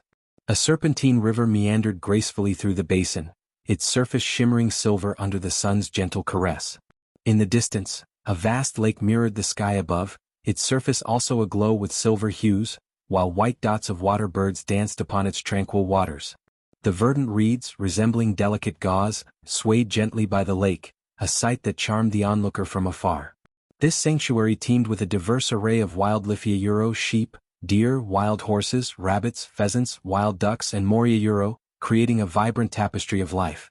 Notably warmer than the desolate, icy forest they had left behind, the temperature here offered a palpable contrast, heightening their senses and spirits. Excitement bubbled within each member of the group as they reveled in the discovery of this unexpected paradise. Never had they imagined such splendor concealed within the forest depths. The ease with which prey could be hunted in this bountiful land alleviated any concerns about spending the night. Qiao Xian, too, felt a surge of excitement and pride, her heart brimming with happiness. Having sensed the richness of this place through her unique abilities, she had been drawn by its lush greenery and vast expanse. Though unable to fully comprehend the basin's entirety with her powers, her curiosity impelled her to explore firsthand. This journey was a rare opportunity, and the thought of missing out on such a wondrous place propelled them forward. They knew not when such an opportunity might present itself again. Chapter 1939. Hot Spring. Furthermore, there was simply no feasible option for them to depart at this moment. Even if they attempted to leave, they would inevitably end up spending the night anyway. Hence, while pursuing the deer herd, Qiao Xian employed some cunning tactics to drive the animals towards this direction. Their arrival at this hidden haven proved fortuitous beyond expectation. None among them had anticipated such a stark contrast to their surroundings. Intrigued by the uncharacteristic warmth of the area, they speculated that the terrain played a significant role. Shielded by the four peaks, the biting cold winds were thwarted, while ample water nourished the lush vegetation, creating a microclimate noticeably warmer than the outside. However, Qiao Xian possessed deeper insights. Delving further into the basin, she uncovered the source of this warmth, a geothermal hot spring nestled at its far end. At that moment, steam rose from the bubbling waters of over 10 hot springs of varying sizes, enveloping the surroundings in a misty veil. Surrounded by towering mountains and bolstered by the geothermal activity of the hot springs, the basin thrived with flourishing aquatic life, its temperature elevated beyond that of the external environment. Unbeknownst to them, they were now nearly 20 miles deep into the basin, their attention captivated by their surroundings. With knowledge of the hot springs' location, Xiao Xian expressed her curiosity, suggesting they follow the river to uncover its source. Her smile was infectious, prompting unanimous agreement from the group. Enthralled by the beauty of their discovery, they eagerly embarked on this new adventure, hopeful for further surprises. Though the deer herd had eluded them, the abundance of wildlife in the area assured them of potential quarry for the morning ambush by the water's edge. Yet in this moment urgency faded away. They strolled leisurely, the path now accommodating and pleasant. Soft grass and scattered bushes posed no hindrance as they continued their exploration. With the province having already cleared a path, their progress quickened noticeably. Upon reaching the lake's edge, they couldn't resist pausing to admire the scenery. The expanse of water stretched out before them, covering an area equivalent to at least 100 mu, its surface shimmering in pristine clarity. Reeds hugged the lake's perimeter, forming a dense, verdant canopy akin to a green tapestry. Above, numerous waterfowl of various sizes, wild ducks, geese, mandarin ducks and aigrettes, flitted about, adding to the lively atmosphere.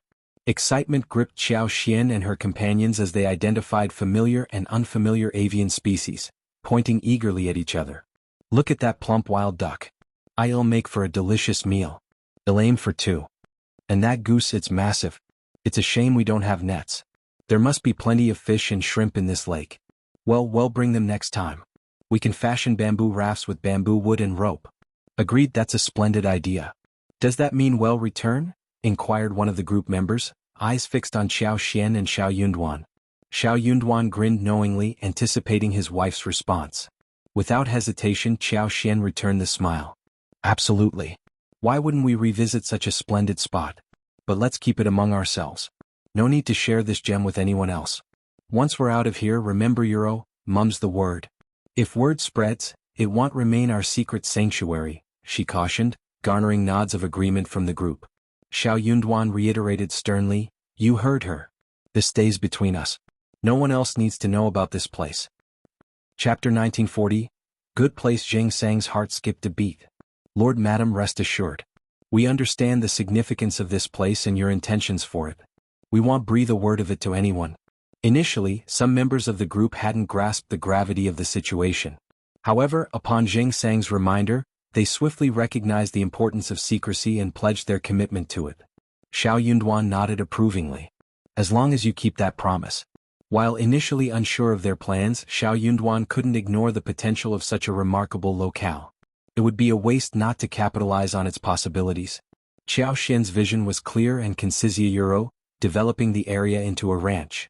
Her proposal encompassed raising cattle, sheep and horses, while also creating ponds for ducks and geese. The prospect was tantalizingly promising. With its natural beauty, ample space and concealed location, the area seemed tailor-made for such endeavors. Surrounded by mountains on three sides and with a narrow entrance, its defenses were formidable. Their brief sojourn by the lake only heightened their curiosity, fueling their eagerness to explore every corner of the basin and unlock its full potential.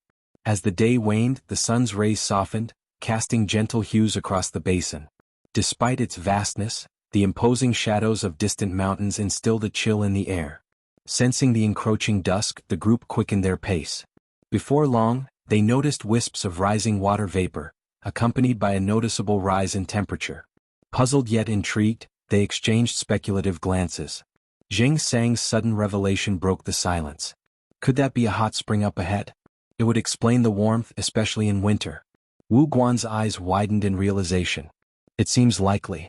But the intensity of the steam, this must be an exceptionally large hot spring. I've never seen anything like it. Indeed, echoed the others in agreement. Those unfamiliar with hot springs like Lu Fu, Qiao Qiao and the rest, bombarded Wu Guan with questions, eager to comprehend this natural phenomenon. As Wu Guan elucidated, their eyes widened in astonishment, their anticipation for what lay ahead heightened. The idea of naturally heated spring water bubbling up from the earth without the need for firewood seemed almost magical. With laughter and excitement, they hastened their steps toward the basin's end. True to their expectations, a vast hot spring awaited them, enveloped in swirling steam. The warm vapor caressed their faces, inducing a sense of relaxation and tranquility. Confronted with such a welcoming sight amid winter's chill, none could resist the allure of warmth.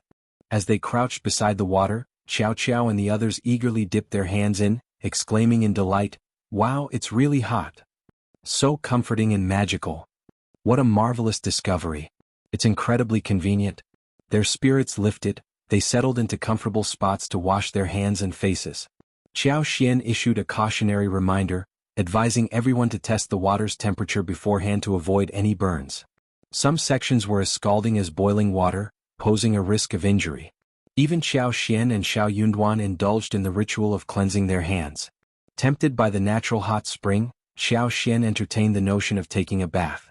However, given the circumstances, it was clearly impractical. It wouldn't be appropriate for her, as the prefect's wife, to partake in such a leisurely activity in the wilderness, especially with so many subordinates present. Such behavior would be deemed impolite and improper. Regrettably, she had to resign herself to the reality of the situation. Chapter 1941. Build a hot spring villa. Xiao Yunduan couldn't help but notice his wife's contemplative gaze fixed on the hot spring water. He knew what she was thinking and he found himself entertaining similar thoughts. Approaching Xiao Xian with a smile, he suggested, "Dear, how about we establish a hot spring villa here? It's not far from An City and we could spend a few days here." Xiao Xian's smile mirrored his own. "I was just about to suggest the same thing. Building a hot spring villa here wouldn't be too complicated. Just a wooden house would suffice. Beyond this basin lies the ancient forest, teeming with resources. Even without venturing out, we have lakes, rivers and abundant prey right here." Xiao Yunduan nodded in agreement. Come spring, when the weather warms up, we'll arrange for its construction. Excitedly, Xiao Xian added, "I'll design the villa to incorporate the hot spring directly." Perfect. Their eyes met, brimming with shared enthusiasm as they delved into planning. With nightfall approaching, preparations for dinner and lodging commenced. Zheng Sang, Wu Guan and the others, well-versed in the routine, required no instruction from Xiao Yunduan and Xiao Xian. Wu Guan led 2 individuals to scout for a suitable campsite, while Ai Mianmian, Xiao Qiao, and Lu Fu set about handling the prey. Some ventured to gather firewood, while others prepared a space for a bonfire and barbecue. Mianmian and the others set to work downstream of the hot spring, where the warm water made it convenient to remove fur and wash the prey without fear of freezing hands. Today's catch of wild pheasants, hares, wild ducks and grouse was swiftly cleaned in the soothing warmth of the water. Meanwhile, Ai attended to the deer he had hunted, slicing the meat into pieces and threading them onto tree skewers. Once skewered, they sprinkled a mixture of seasonings over the meats, allowing them to marinate and enhance their flavor for the upcoming roast. The abundance of trees on the hillside provided an ample supply of dead branches, easily gathered for firewood. Returning with their finds, the group wasted no time in starting fires. With nearly 20 people present, 2 fires were lit, ensuring everyone could partake in the cooking process. As the flames crackled and danced, each person took charge of roasting their own skewered meat. Mianmian and Xiao Qiao, aware of Xiao Xian's preference for chicken wings, thoughtfully skewered 3 pairs for her. They also prepared marinated wild duck legs, wild chicken legs, and succulent skewers of deer suet. Knowing Xiao Xian and Xiao Yunduan might not finish them all, they ensured there was plenty to share with the group. Once the meat was roasted to perfection, Wu Guan and the others who had ventured off to scout for a suitable campsite returned. Their faces were alight with smiles, their excitement palpable. It was evident they had secured a favorable spot for the night. "Thanks to Lord and Madam," Wu Guan began, "we stumbled upon a cave atop a nearby hill. Upon inspection we found it spacious and dry. Let's make camp there and light a fire at the entrance for warmth." His announcement elicited cheers of gratitude from the group. "Indeed, thanks to Lord and Madam, we have a comfortable place to rest tonight. No worries at all." Xiao Xian and Xiao Yunduan exchanged amused glances. They couldn't help but find the situation amusing.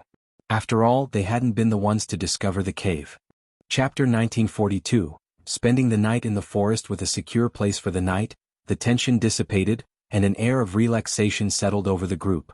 Amidst lively conversation and laughter, the savory aroma of roasted meat wafted through the air, sizzling and crackling as it dripped onto the flames. Flipping the meat and adding seasoning, they continued to roast until the fragrance intensified, enticing all with its mouth-watering appeal. As the last morsels were savored and the sun dipped behind the mountains, They extinguished the bonfire and followed Wu Guan and the others back to the cave, carrying firewood for the night. Navigating the slope proved effortless, and soon they reached the cavern, spacious and dry as promised by Wu Guan's earlier assessment. With discussions underway, arrangements were made for night watch duty. A fire was kindled at the cave entrance, ensuring warmth and security throughout the night. As everyone settled in, Qiao Xian called for Li Xia, Mian Mian, and Xiao Qiao to join her and Xiao Yunduan, carving out a space for their small group within the larger gathering. Qiao Xian nestled against Xiao Yunduan's embrace, engaging in quiet conversation with Mian Mian before succumbing to fatigue. Today had been particularly taxing, and the excitement only added to her weariness. Cradled in her husband's arms, she felt a profound sense of security, drifting into slumber almost effortlessly. She stirred occasionally throughout the night, not due to the cold but rather the simplicity of their accommodations in the cave. As dawn broke, Qiao Xian roused from her rest, greeted by the sight of the brightening sky. A smile graced her lips as she met Xiao Yunduan's gaze, exchanging silent understanding. "It's already dawn so soon," she remarked. Xiao Yunduan returned her smile. "Indeed. Unlike home, we can rise with the sun here." Qiao Xian chuckled as she noticed the absence of others in the cavern. "Seems like everyone has already departed," she observed, a hint of bemusement in her tone. Their departure had been so discreet that she hadn't even noticed. Xiao Yunduan offered his hand to help Qiao Xian up, and as they exited the cave she remarked with a smile, "I wonder if Anan slept well last night. He must have missed me. Let's head out now, maybe we can make it back to An City tonight." Xiao Yunduan replied, "Anan is just a boy, there's no need to fuss. Children sleep well when they're tired regardless of whether you're with them or not." Qiao Xian shot him a reproachful glance. "He's still young, you shouldn't speak about him so casually. You usually spoil him too." Xiao Yunduan simply smiled in response, saying nothing. As they approached the hot spring's edge they spotted Mian Mian, Qiao Qiao, and the others laughing and playing in the water. It was their first encounter with the hot spring, and they seemed to be enjoying it immensely. Upon noticing Qiao Xian and Xiao Yunduan's arrival, they eagerly greeted them, ready to share their experiences. After a quick freshening up, Qiao Xian and the group headed to the spot where the bonfire had been roasted the night before. Not long after, Zheng Sang and the others returned one after another. The atmosphere was filled with jubilation as everyone recounted their gains from the expedition. The prey in this area proved to be exceptionally abundant and delectable. Despite the distant howls of wolves during the night, likely driven over the mountain to hunt, the lush vegetation still attracted numerous herbivores. Zheng Sang and his companions enjoyed a fruitful morning, resulting in a bountiful harvest of 10 deer, along with 20 to 30 pheasants, hares, wild ducks, and more. For breakfast, they roasted pheasants, wild rabbits, and other small game, savoring the fruits of their labor before preparing to depart. The deer they captured were notably robust, with one weighing in at 80 to 90 caddies, and two especially plump specimens tipping the scales at over 100 caddies each. Chapter 1943. Returning to the city, more than 10 individuals returned from their excursion, laden not only with the deer they had captured but also with yesterday's harvest of Gastrodia alata and Ganoderma lucidum. Along the journey, they also managed to casually hunt a few wild rabbits and pheasants, returning with a bounty of game. The journey had been considerable, justifying the acquisition of such prey. Despite widespread envy, others could only resign themselves to this reality. By noon, the returning party reached the village where they had been staying. Deer hunting in the forest was a rare feat, even for the most seasoned hunters who hesitated to venture too deeply into its depths. The return of Qiao Xian, Xiao Yunduan, and their companions with such a remarkable haul left the entire village in awe. Almost the entirety of the village flocked to the land officer's residence to witness the spectacle. Excited children dashed around exclaiming, "Look at the big deer! Look at the big deer!" They eagerly squeezed in, their envy palpable. One of the village's landlords even inquired if they were willing to sell the deer. However, selling was out of the question. The effort to acquire them had been considerable, and there were only 10 deer to share among them. Only those of notable stature could claim a portion, leaving the rest disappointed. The landlord was eager to purchase a deer by any means possible, but faced with their refusal, could only reluctantly abandon the idea.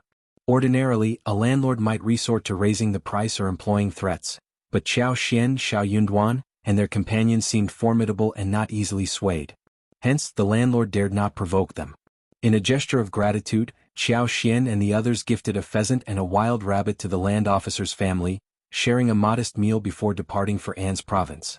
Although they had already settled their accommodations with the land officer's family, the added gifts brought joy to their hosts, who bid them farewell with smiles. As night fell, Qiao Xian and company returned to the state office. After freshening up and changing out of their travel-worn attire, Qiao Xian went to check on her son. Children often seek reassurance from their mothers, particularly in the darkness of night. The little girl's muffled cries for "Mom" prompted relief and happiness among Nanny and the others when Qiao Xian arrived. The little guy was so happy that he screamed and threw himself at Qiao Xian, almost falling off the bed. The nanny, Kaiyun, and the others eagerly reached out to embrace him. The little one showed no fear, only giggles.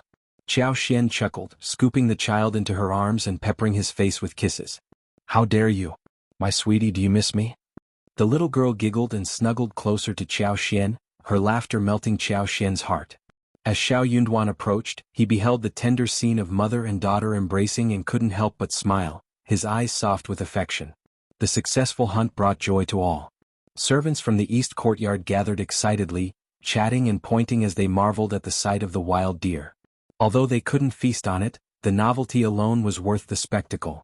The comfort of the lavish bed and soft pillows ensured everyone enjoyed a restful night's sleep.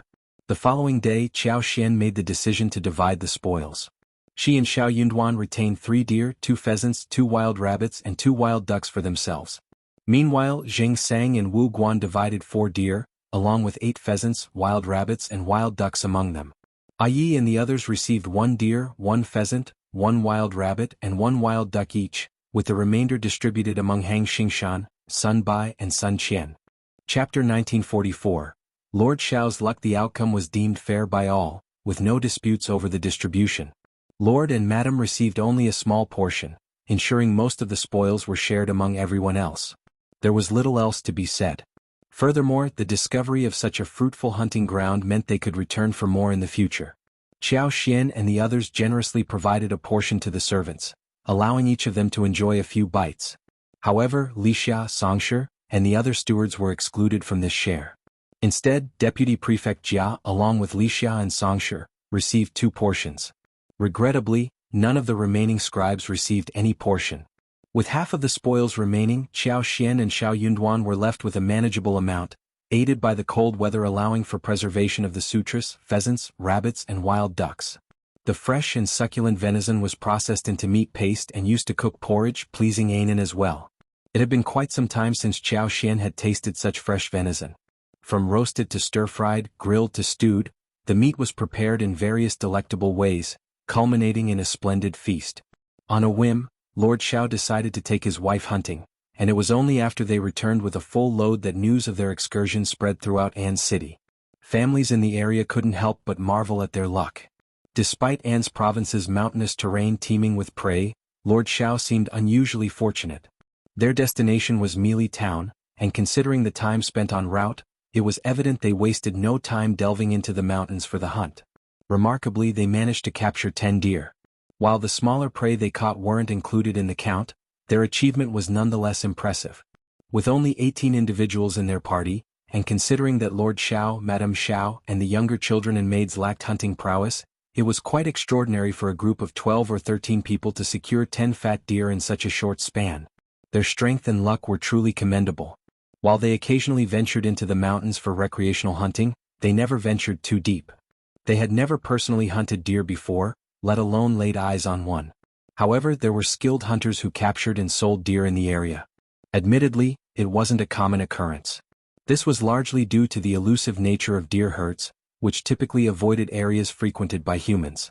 They were swift and vigilant creatures, making them challenging to hunt.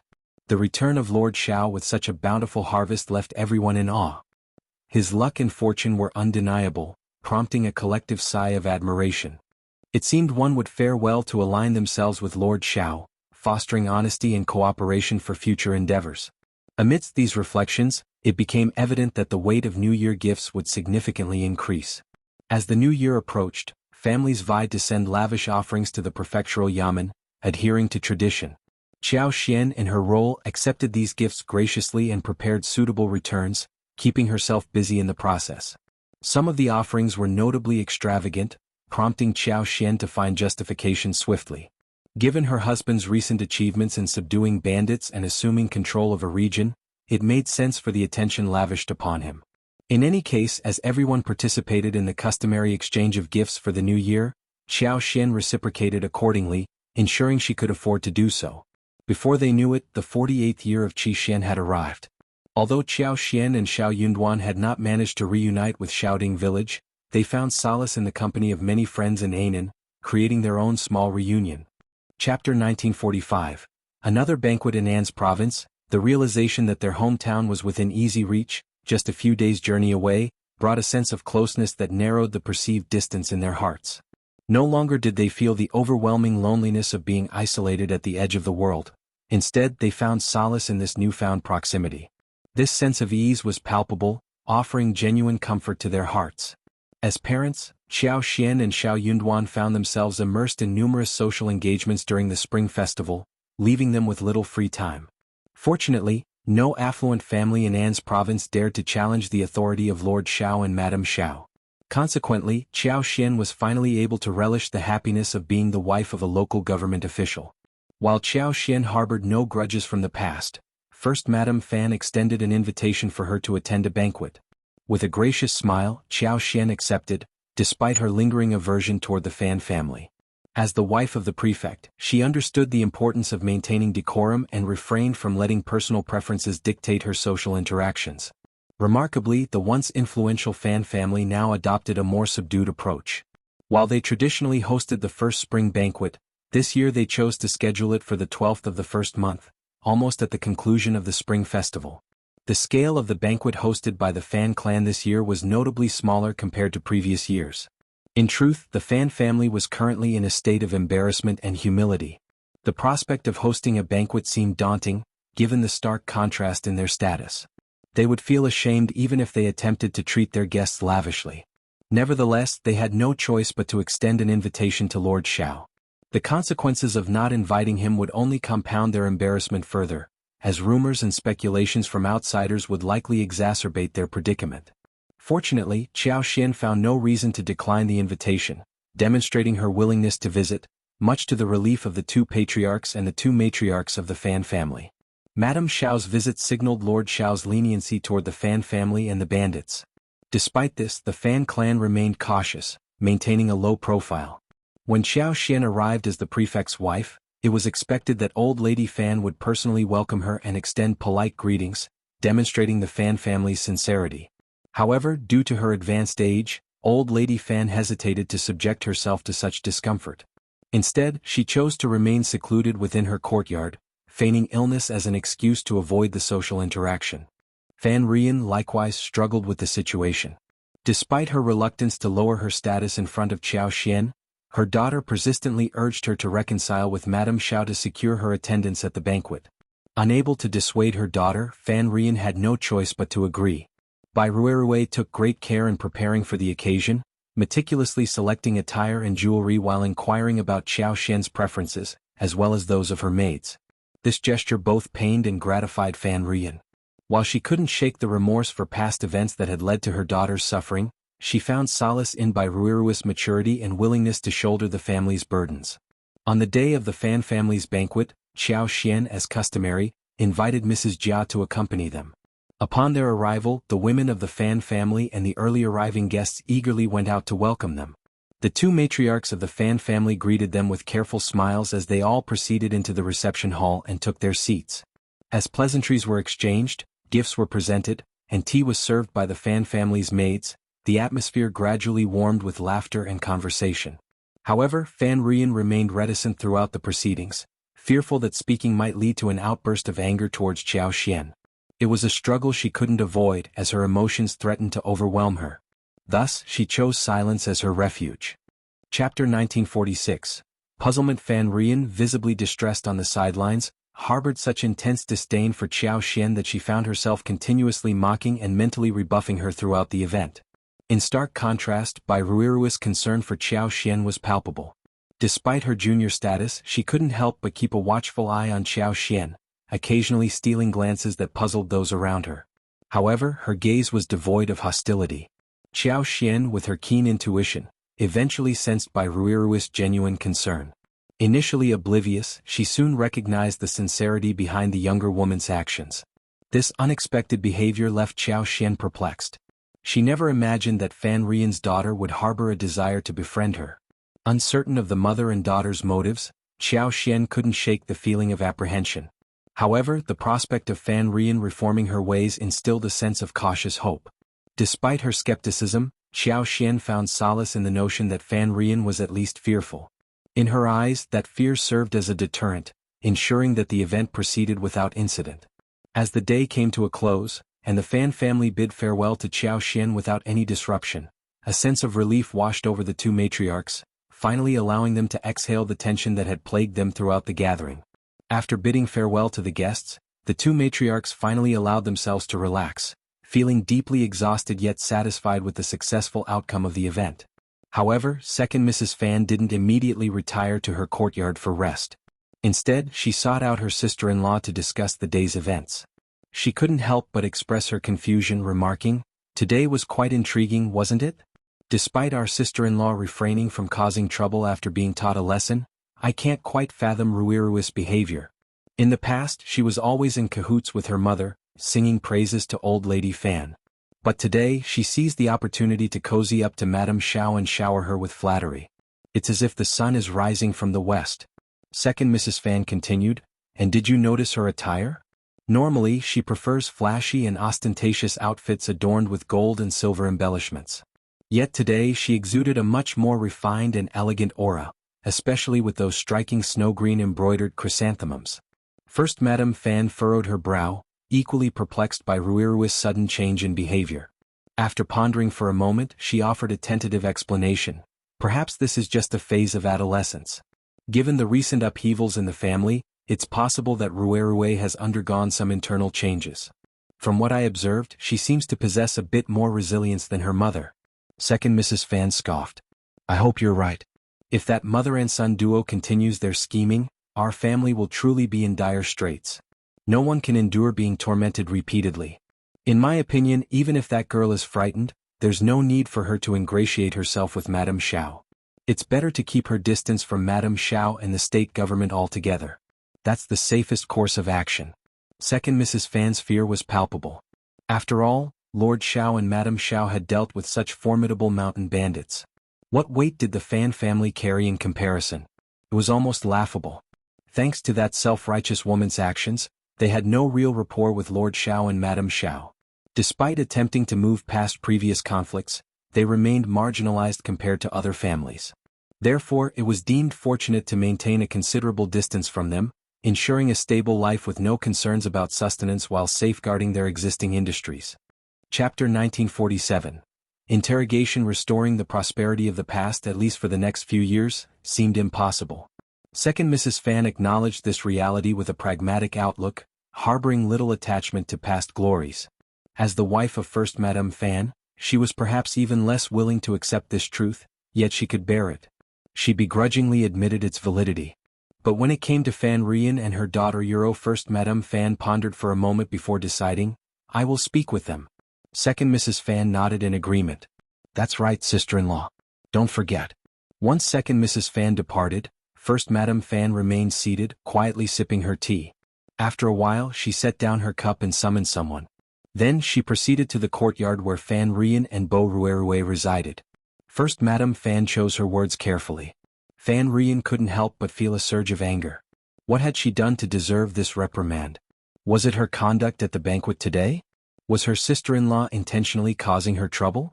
Unable to contain her frustration, Fan Rian lashed out, venting her pent-up emotions. Feeling aggrieved and infuriated, she physically assaulted First Madame Fan. First Madame Fan's expression darkened as she responded with icy composure, "I was merely offering a friendly reminder. We can't afford any more trouble for our family. Madame Xiao's presence at today's banquet, and its smooth proceedings, are hard-won. Am I wrong to remind you of this?" Fan Rian sneered, "Sister-in-law, you're underestimating me. Do you really believe I would cause trouble? Would I harm my own family? Remember, this is my family too." First Madame Fan initially refrained from addressing Fan Rian directly, focusing instead on the matter at hand. However, she couldn't ignore Fan Rian's insinuations. Nevertheless, she chose not to engage further. Instead, she cast a meaningful glance at Bararui and remarked, "Don't dwell on it too much, sister. I'm not one to stir up trouble without cause. I have my own reasons for being here. It's unusual for me to visit Madame Xiao when I have free time. Naturally, I'm curious. It's only natural for me to inquire more." Fan Rian, absorbed in her grievances towards Qiao Xian, failed to notice the subtleties of the exchange. Upon reflection, however, she began to see the validity of First Madame Fan's words. Bai Ruerue was taken aback, feeling a bit flustered by the sudden attention. However, she was not one to back down easily. Blushing slightly, she retorted, "Eldest aunt, what are you implying? Our family is hosting this event, so what's wrong with me speaking a few words? How can you suggest otherwise?" Fan Rian chimed in, "Exactly. Ruerue is also contributing to the family. She's merely being courteous to Madame Xiao. Are you not satisfied with that?"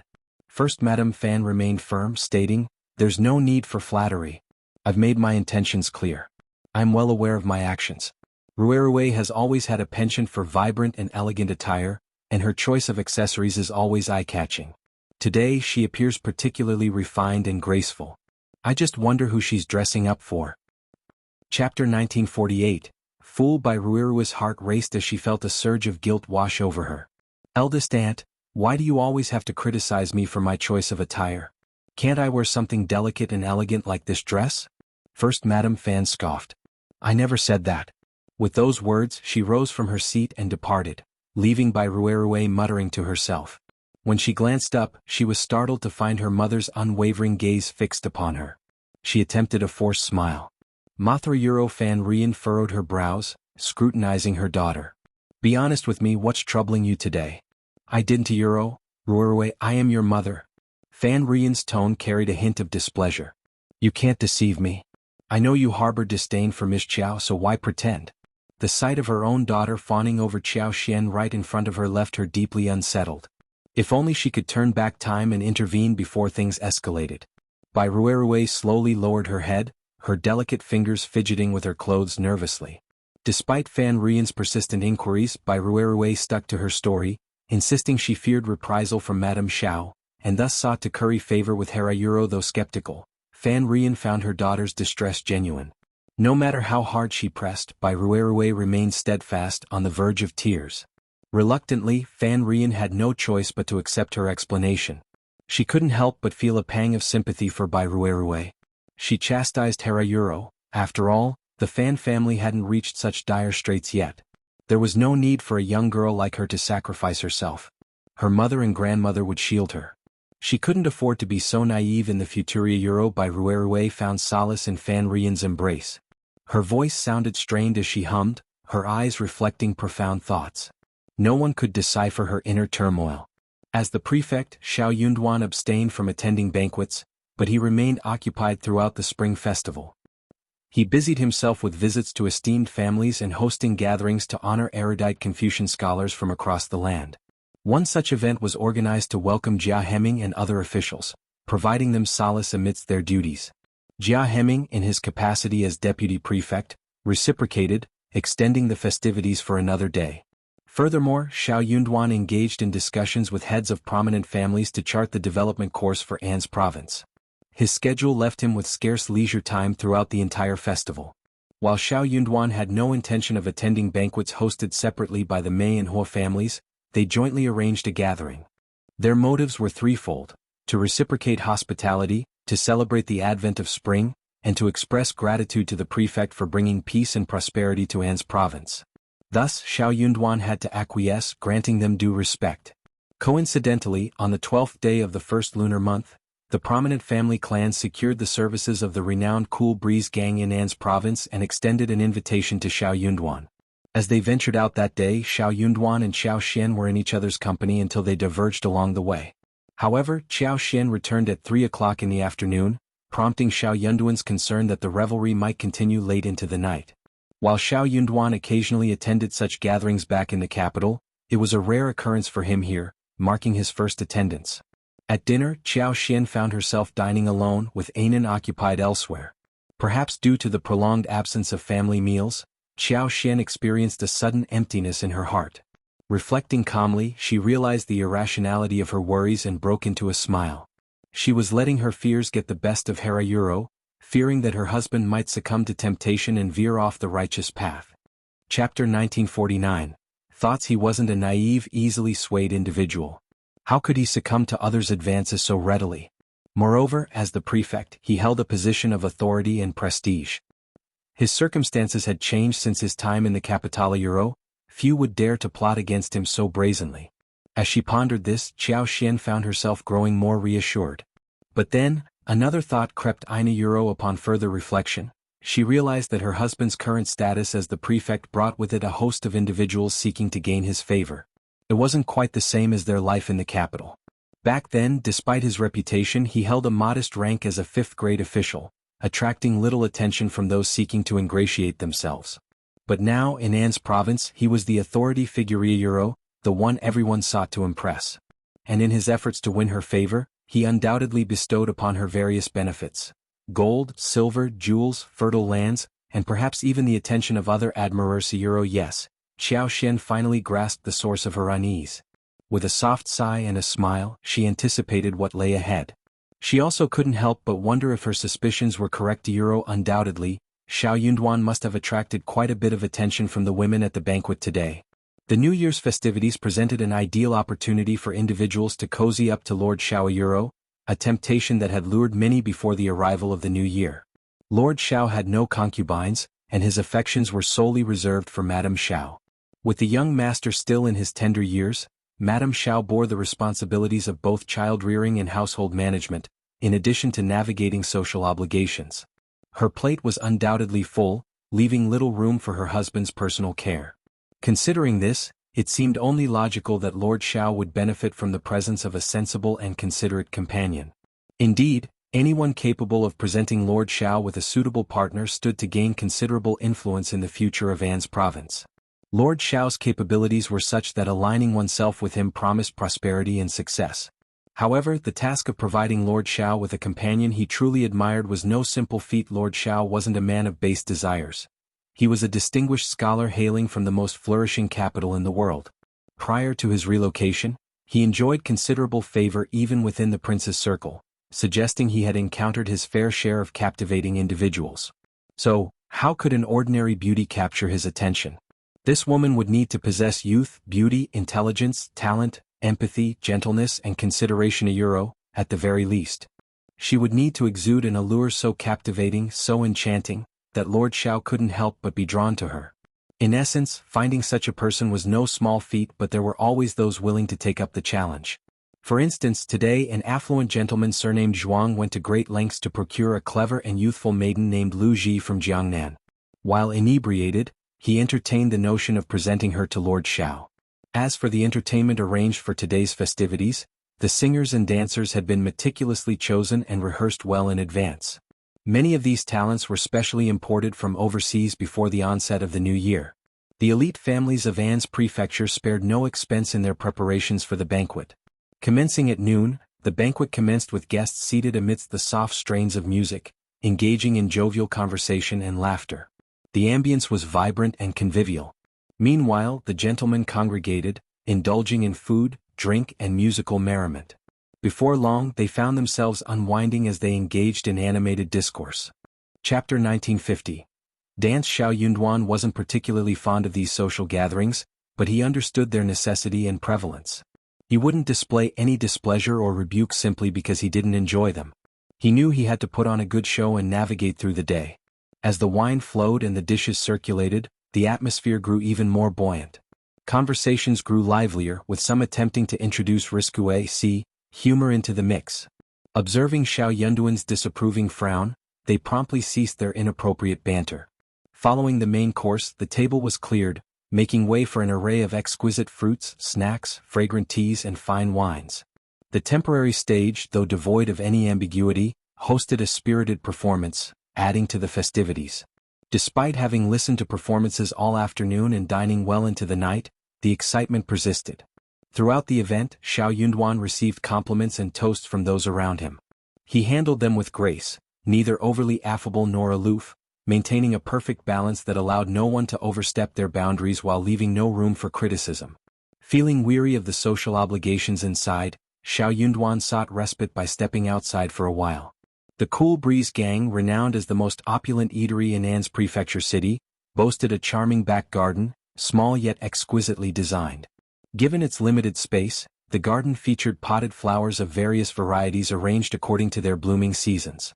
Plum blossoms, camellias, azaleas and more adorned the landscape, their vibrant hues complementing the surrounding rockery, sweet osmanthus, bamboo and picturesque pines. Nestled in one corner stood a quaint pavilion, encircled by water on three sides with a lively pond housing koi and other fish, adding a touch of whimsy to the scene. As Xiao Yunduan strolled amidst the garden's splendor, he unexpectedly encountered the second old master of the Mei family. Engaging in brief conversation, they were soon joined by others, their camaraderie leading them back indoors to enjoy the ongoing performance. As the afternoon progressed, the sun began its descent toward the western horizon, casting a golden glow over the surroundings. Gathering once more, the guests accompanied Xiao Yunduan for a leisurely walk through the garden, exchanging laughter and conversation. With dusk approaching, they eventually returned indoors, ready to continue the festivities. The evening banquet presented a marked contrast to the daytime affairs. Arranged in a traditional manner, the seating was organized with a prominent central seat flanked by 2 rows on each side, leaving an open space in the middle. Adorning the center was an exquisite flower carpet, while sumptuous dishes were served with meticulous care. As the toasts began, the musicians in the corner struck up a melodious tune, heralding the arrival of a troupe of dancers clad in alluring attire. With towering elegance and snow-white complexions, they captivated the audience with their mesmerizing performance. Leading the ensemble was a veiled figure, her eyes gleaming like autumn water, her waist swaying with graceful fluidity as she sang with dulcet tones. The spectators were instantly enthralled, their eyes alight with admiration and whispered praises. In particular, the leader of the dancers drew the gaze of nearly everyone present, her beauty both enchanting and mysterious, beckoning with irresistible allure. The song she sang seemed to resonate with the very essence of nature, its gentle melody teasing at the heartstrings of all who listened. Each verse seemed to caress the soul, leaving behind a lingering warmth and a tantalizing itch that could not be ignored. And yet, the veil shrouding her features only served to heighten the anticipation, fueling desires to unveil her true visage. As the final notes echoed through the hall, the audience erupted into thunderous applause and cheers, their fervor such that they wished to shower the beauty with silver and gold, if only to catch a glimpse of her unveiled face. Chapter 1951. Miss Lu Ji. Nevertheless, nobody was naive. They all understood that this exquisite beauty had been specifically arranged for Lord Xiao. They seized the opportunity to revel in the performance, shamelessly stealing more than a few glances. After today they knew they wouldn't have the chance again. Such a captivating figure, alluring dance moves, enchanting eyes, and mellifluous voice truly epitomized supreme-grade beauty. Those who laid eyes on her couldn't help but feel their pulses quicken and their hearts stir. Lord Xiao was no exception. He was a man after all. It was only natural for him to desire such a treasure that had practically been delivered to his doorstep.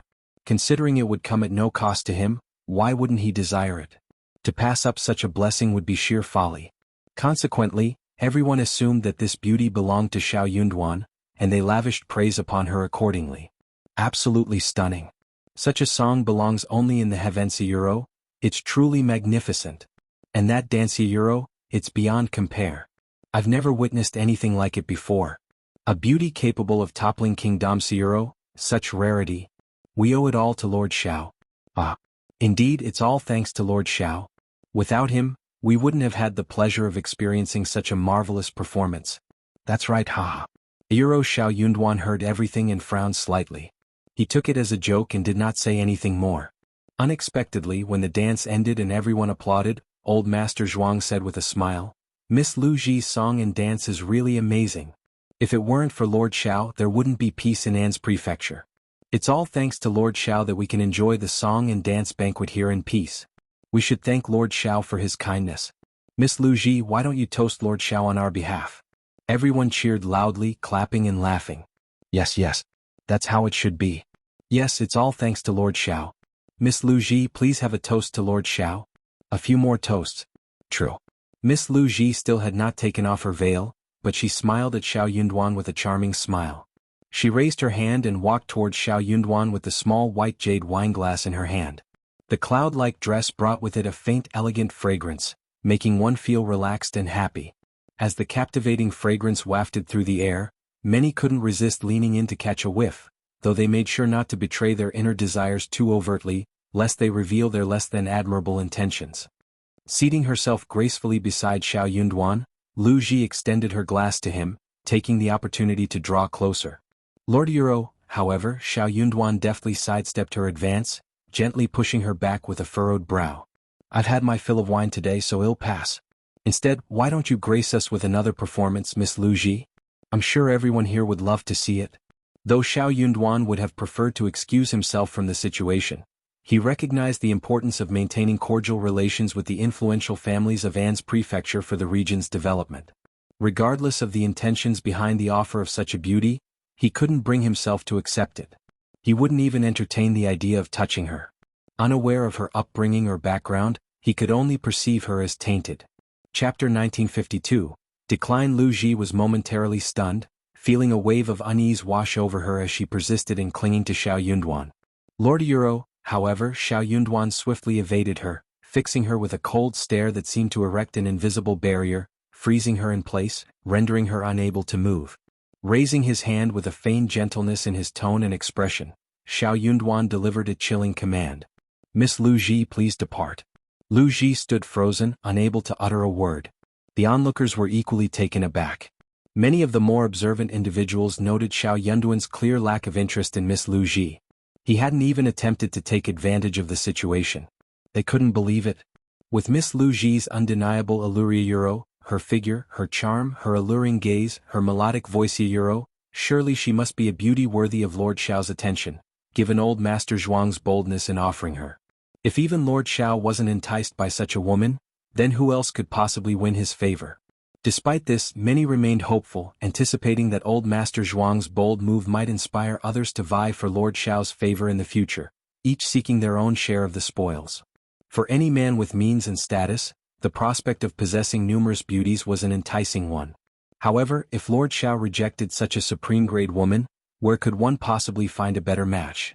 Xiao Yunduan's decisive action shattered the illusions of many present.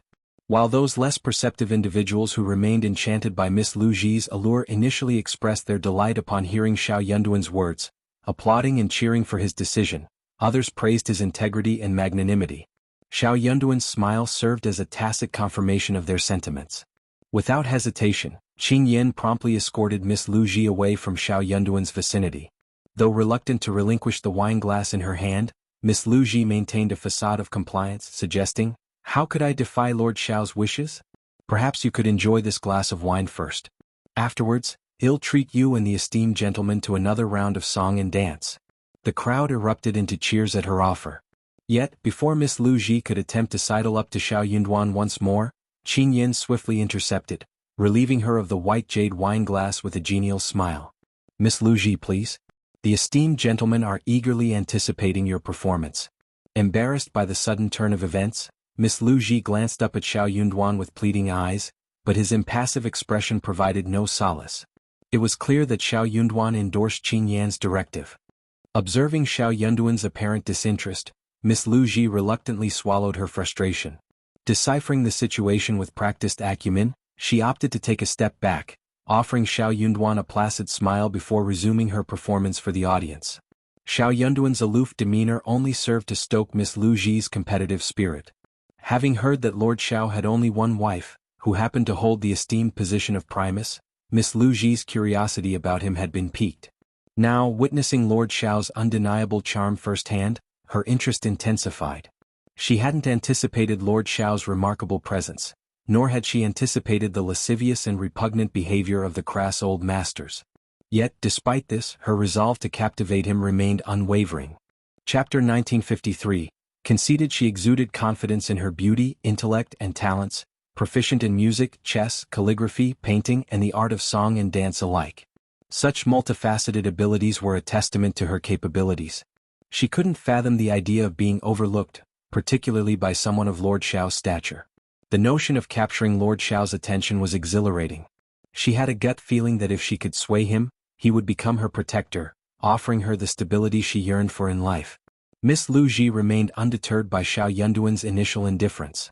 On the contrary, she intensified her efforts, pouring herself into her performances, occasionally casting affectionate glances towards Xiao Yunduan. Her displays garnered admiration from the inebriated old masters, eliciting boisterous applause and laughter. Meanwhile, Xiao Yunduan maintained his composed demeanor, silently enduring the spectacle. Such composure was necessary for a local official. As the performance concluded, before Miss Lu Ji or Old Master Zhuang could speak, Qin Yan interjected, "Miss Lu Ji, your performance was exceptional. Lord Xiao wishes to reward you with 100 taels of silver. Please come forward to receive your well-deserved reward." Receiving 100 taels of silver was no trifling matter, yet Miss Lu Ji found herself grappling with the gravity of the situation. Wasn't this precisely what she had desired? "Thank you graciously for your generosity, Lord. Your esteemed regard overwhelms me. May I be permitted to remain and attend to your wine?" Lu Ji's voice was soft and reverent as she inclined her form towards Xiao Yunduan. Her slender frame exuded an air of graceful desperation, amplifying her plea. Her eyes, brimming with timid adoration, coupled with her tender tone, bespoke volumes of admiration. Such a display of charm would render any man vulnerable to her allure, imbuing him with a sense of pride and assurance. As the crowd erupted in cheers, laughter, and applause, Lu Ji's bashfulness swelled into fervent passion, propelling her toward Xiao Yunduan with a determined stride. "No need," Xiao Yunduan interjected calmly. "I am not accustomed to close company. Miss Lu Ji, if you're not fatigued, why not grace us with another song and dance? I believe everyone here enjoys your performance." Lu Ji's equilibrium wavered, nearly causing her to stumble. This was unexpected.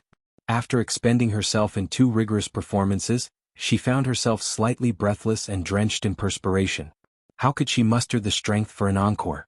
To falter now and risk humiliation before Himeyuro, how could she endure it?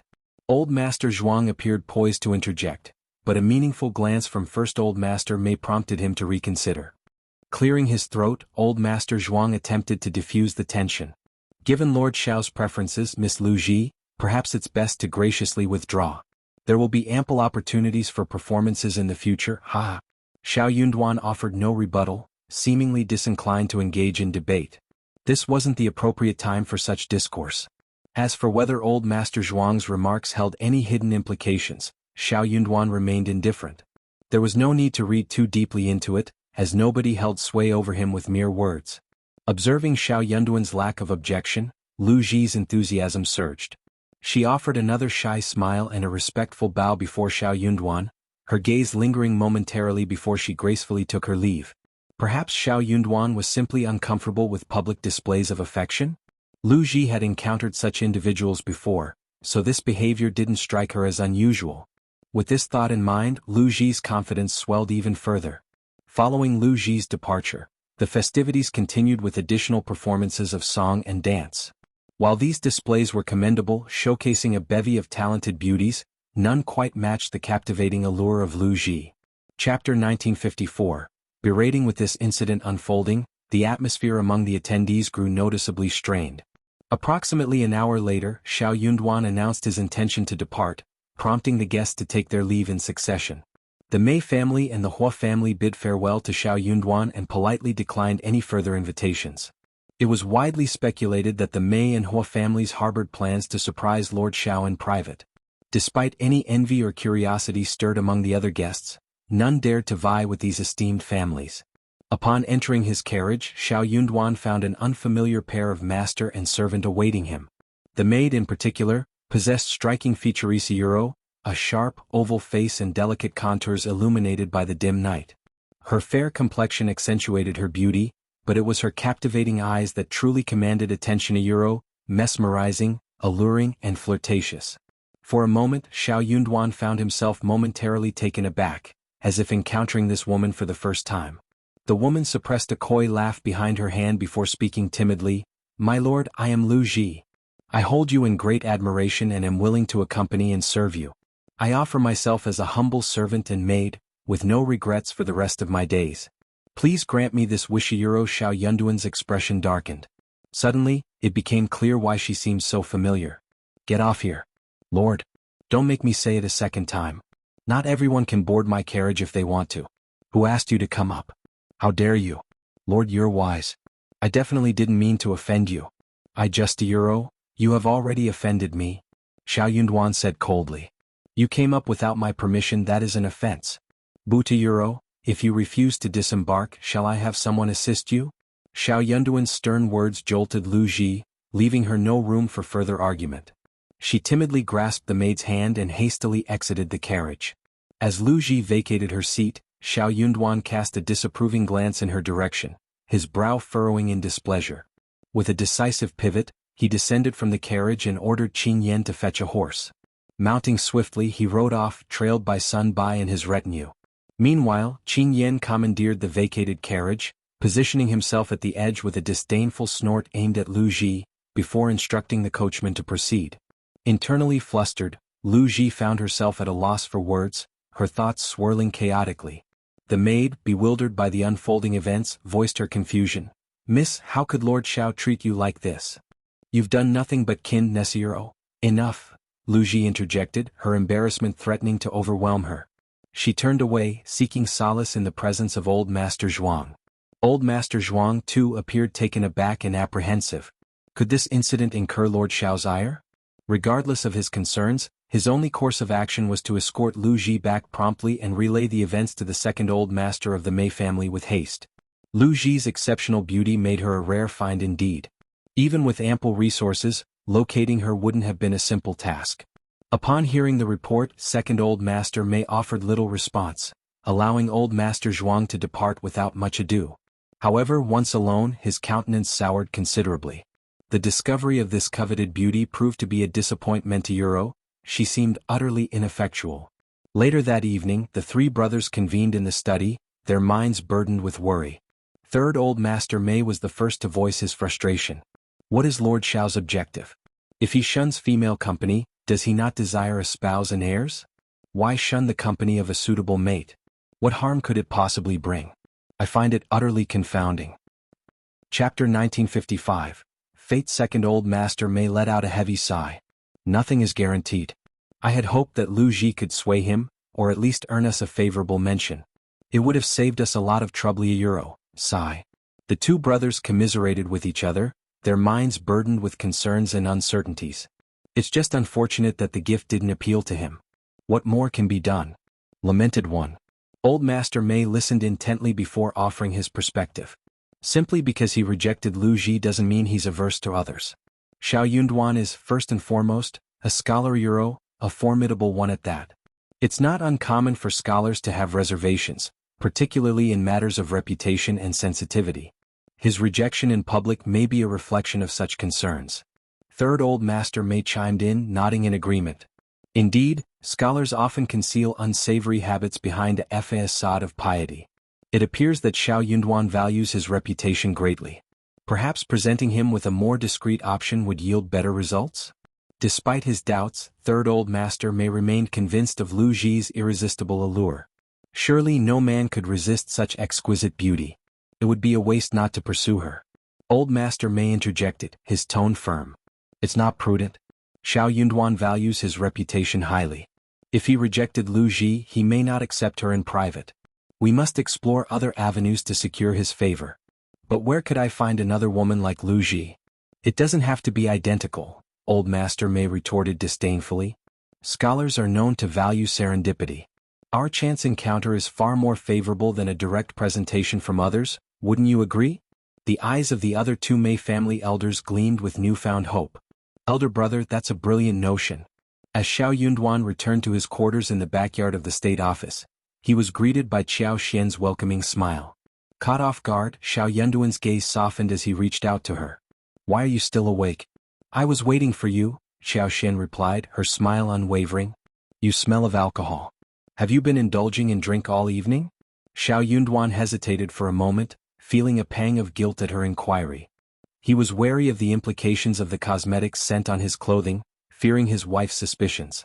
With a forced smile, he responded, No, I was simply enjoying the entertainment. I'm going to freshen up now. My wife is expecting me in our chamber. Though innocent in his actions, he recognized the potential for misunderstandings. It was better to swiftly dispel any doubts to maintain domestic harmony. Qiao Xian nodded understandingly. Go ahead. Xiao Yunduan planted a kiss on her cheek before grinning. Wait for me. With that, he shuffled off. Xiao Xian wrinkled her nose and let out a small scoff. She had a keen sense of smell, easily detecting the lingering scent of cosmetics on her husband's clothes. Though somewhat awkward, she dismissed any lingering doubts. It was customary for such gatherings to feature dancers and courtesans, their presence accompanied by a cloud of perfume filling the air. However, Xiao Xian couldn't help but feel a twinge of disappointment. With her husband increasingly attending such events, her own happiness seemed destined to diminish. After a refreshing shower, Xiao Yunduan returned to their bedroom, feeling invigorated. Xiao Xian was lounging against the bed's headboard in her apricot-colored pajamas, her loose black hair cascading over her shoulders. The soft fabric draped loosely around her form, and in the gentle glow of the room, she exuded an air of delicate allure and languid charm. Chapter 1956, Is There a Beauty? As the faint sound of footsteps approached, Xiao Xian glanced up and exchanged a smile with her husband. Xiao Yunduan's eyes brimmed with tenderness. Despite their years of marriage, Xiao Xian still managed to evoke a shy flutter in his heart. Her cheeks flushed and she found herself unable to meet his gaze. "My dear wifey Euro," Xiao Yunduan's chuckle was soft as he enveloped her in his embrace, casting them both in gentle shadows. The scent of fresh water mingled with the familiar aroma of his presence, suffusing the air with a pleasant warmth. Xiao Xian's cheeks grew hot as she kissed him tenderly, her breath quickening with each passing moment. The familiar rush of desire left her feeling lightheaded. The room was steeped in an enchanting ambience, the air thick with anticipation. Eventually, as the tension ebbed away like dissipating clouds after a storm, they remained ensconced in each other's arms, reluctant to disrupt the tranquil atmosphere. After tidying up the room, Xiao Yunduan drew her close once more, his smile tinged with contentment as he whispered sweet nothings into her ear. Xiao Xian indulged in playful banter, running her fingers through his hair. With a mischievous half-smile, she teased, "Did you happen to encounter any captivating beauties at the banquet today?" The ambience was just right, the perfect moment for indulgence and affection. It was only fitting that he inquire. However, there was no way she could retire for the night with him. Otherwise, slumber might prove elusive. Xiao Yunduan gently tapped her nose, a knowing smile gracing his lips. He anticipated her question. "In truth," he began, "there were a few performers singing and dancing, their cacophony causing quite the headache. Whether they were exceptional or not mattered little to me. Their presence holds no significance." Xiao Xian chuckled, feeling reassured by his response. For women, a man's attitude mattered most, words reinforced by actions. "Indeed," she concurred, "those unruly individuals harbor ill intentions. My dear husband, steer clear of their company. Should anyone persist in associating with them despite the warnings, I'll not hesitate to assert my claim as a jealous wife." Xiao Yunduan gently kissed her, his voice tender. "Never. I couldn't bear it." They already had a son with plans for more children in the future. If his wife were to be labeled as a jealous woman, their children could simply brush it off, joking that she was their daughter-in-law, and it wouldn't affect their son-in-law. Xiao Yunduan was thinking ahead, considering the long-term implications. If Xiao Xian had known his thoughts, she would have been torn between laughter and exasperation. But she didn't press further, content with his response. Never one to dwell on such matters, Xiao Xian shifted the conversation to their plans for admiring the Lantern Festival lights on the upcoming 15th day of the lunar month, before drifting off to sleep. It would be the first New Year celebration since the resolution of the bandit problem. Naturally, the Lantern Festival on the 15th day of the first lunar month promised to be lively. The local government had issued calls for merchants to prepare countless lanterns, ensuring a grand celebration. As the final festivity of the spring festival season, the Lantern Festival marked the beginning of warmer weather and the implementation of new plans for farmers and merchants alike. The bustling festivities of the Lantern Festival were a fitting conclusion to the joyous season of celebration. As the Lantern Festival approached, a multitude of lanterns adorned the backyard of the state government office.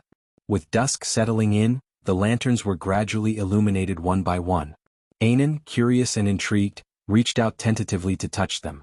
Meanwhile, Xiao Xian had instructed the kitchen to prepare a generous assortment of glutinous rice balls, featuring fillings such as sesame sweet osmanthus, red bean paste, peanut, hawthorn, pork, fish and chiquina euro, enough to satisfy the entire east yard.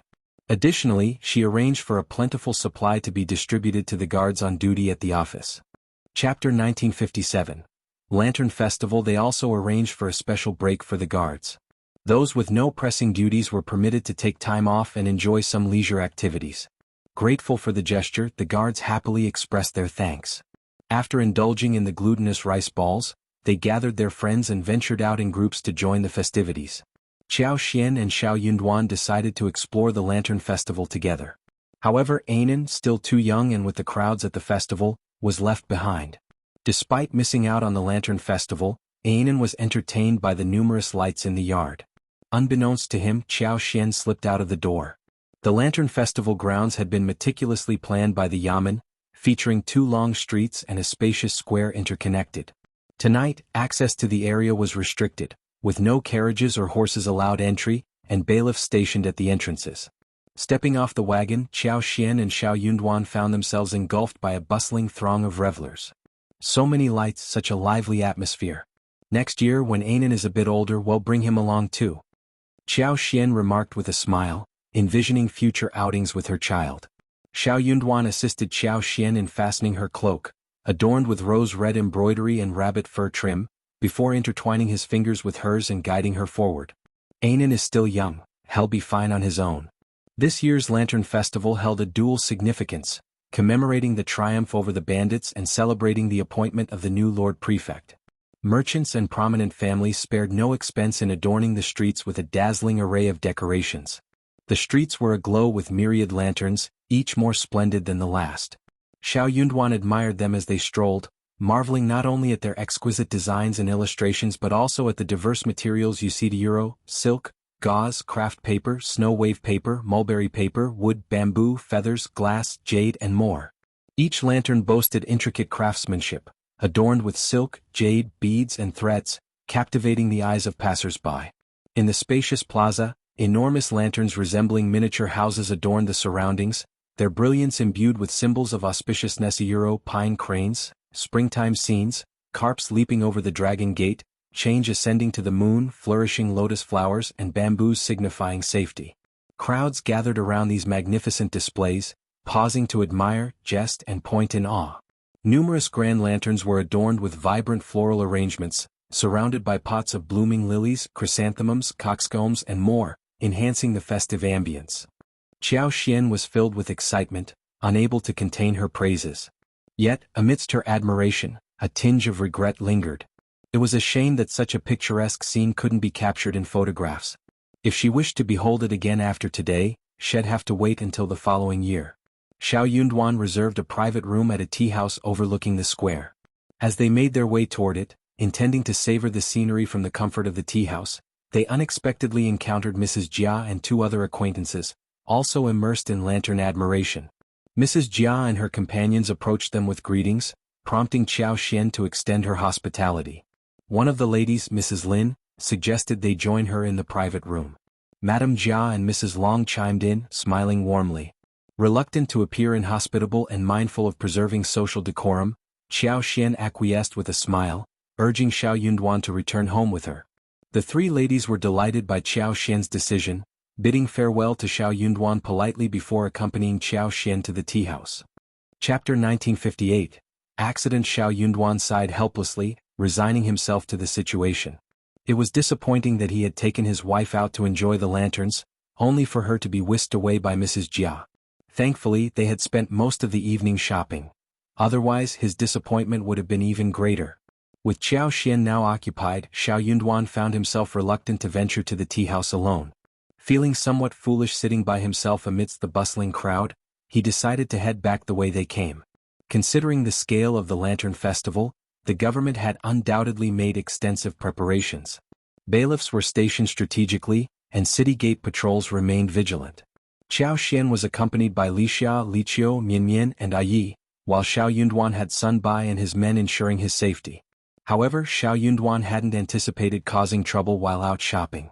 As he navigated the bustling market, a sudden shove sent him off balance, causing him to collide with a woman. She let out a cry of surprise as the delicate glass lantern she held slipped from her grasp and shattered upon impact. Feeling somewhat embarrassed, Xiao Yunduan glanced around, grateful that his current disguise had kept his identity hidden. It wouldn't have looked good for the dignified lord of the prefect state to be seen causing such a mishap. Xiao Yunduan instructed Sun Bai, who was nearby, to handle the situation and compensate the girl for the broken lantern before leaving promptly. The girl's expression froze in disbelief. Lord Xiao hadn't even spared her a glance? Sun Bai, accustomed to handling matters efficiently, approached the girl.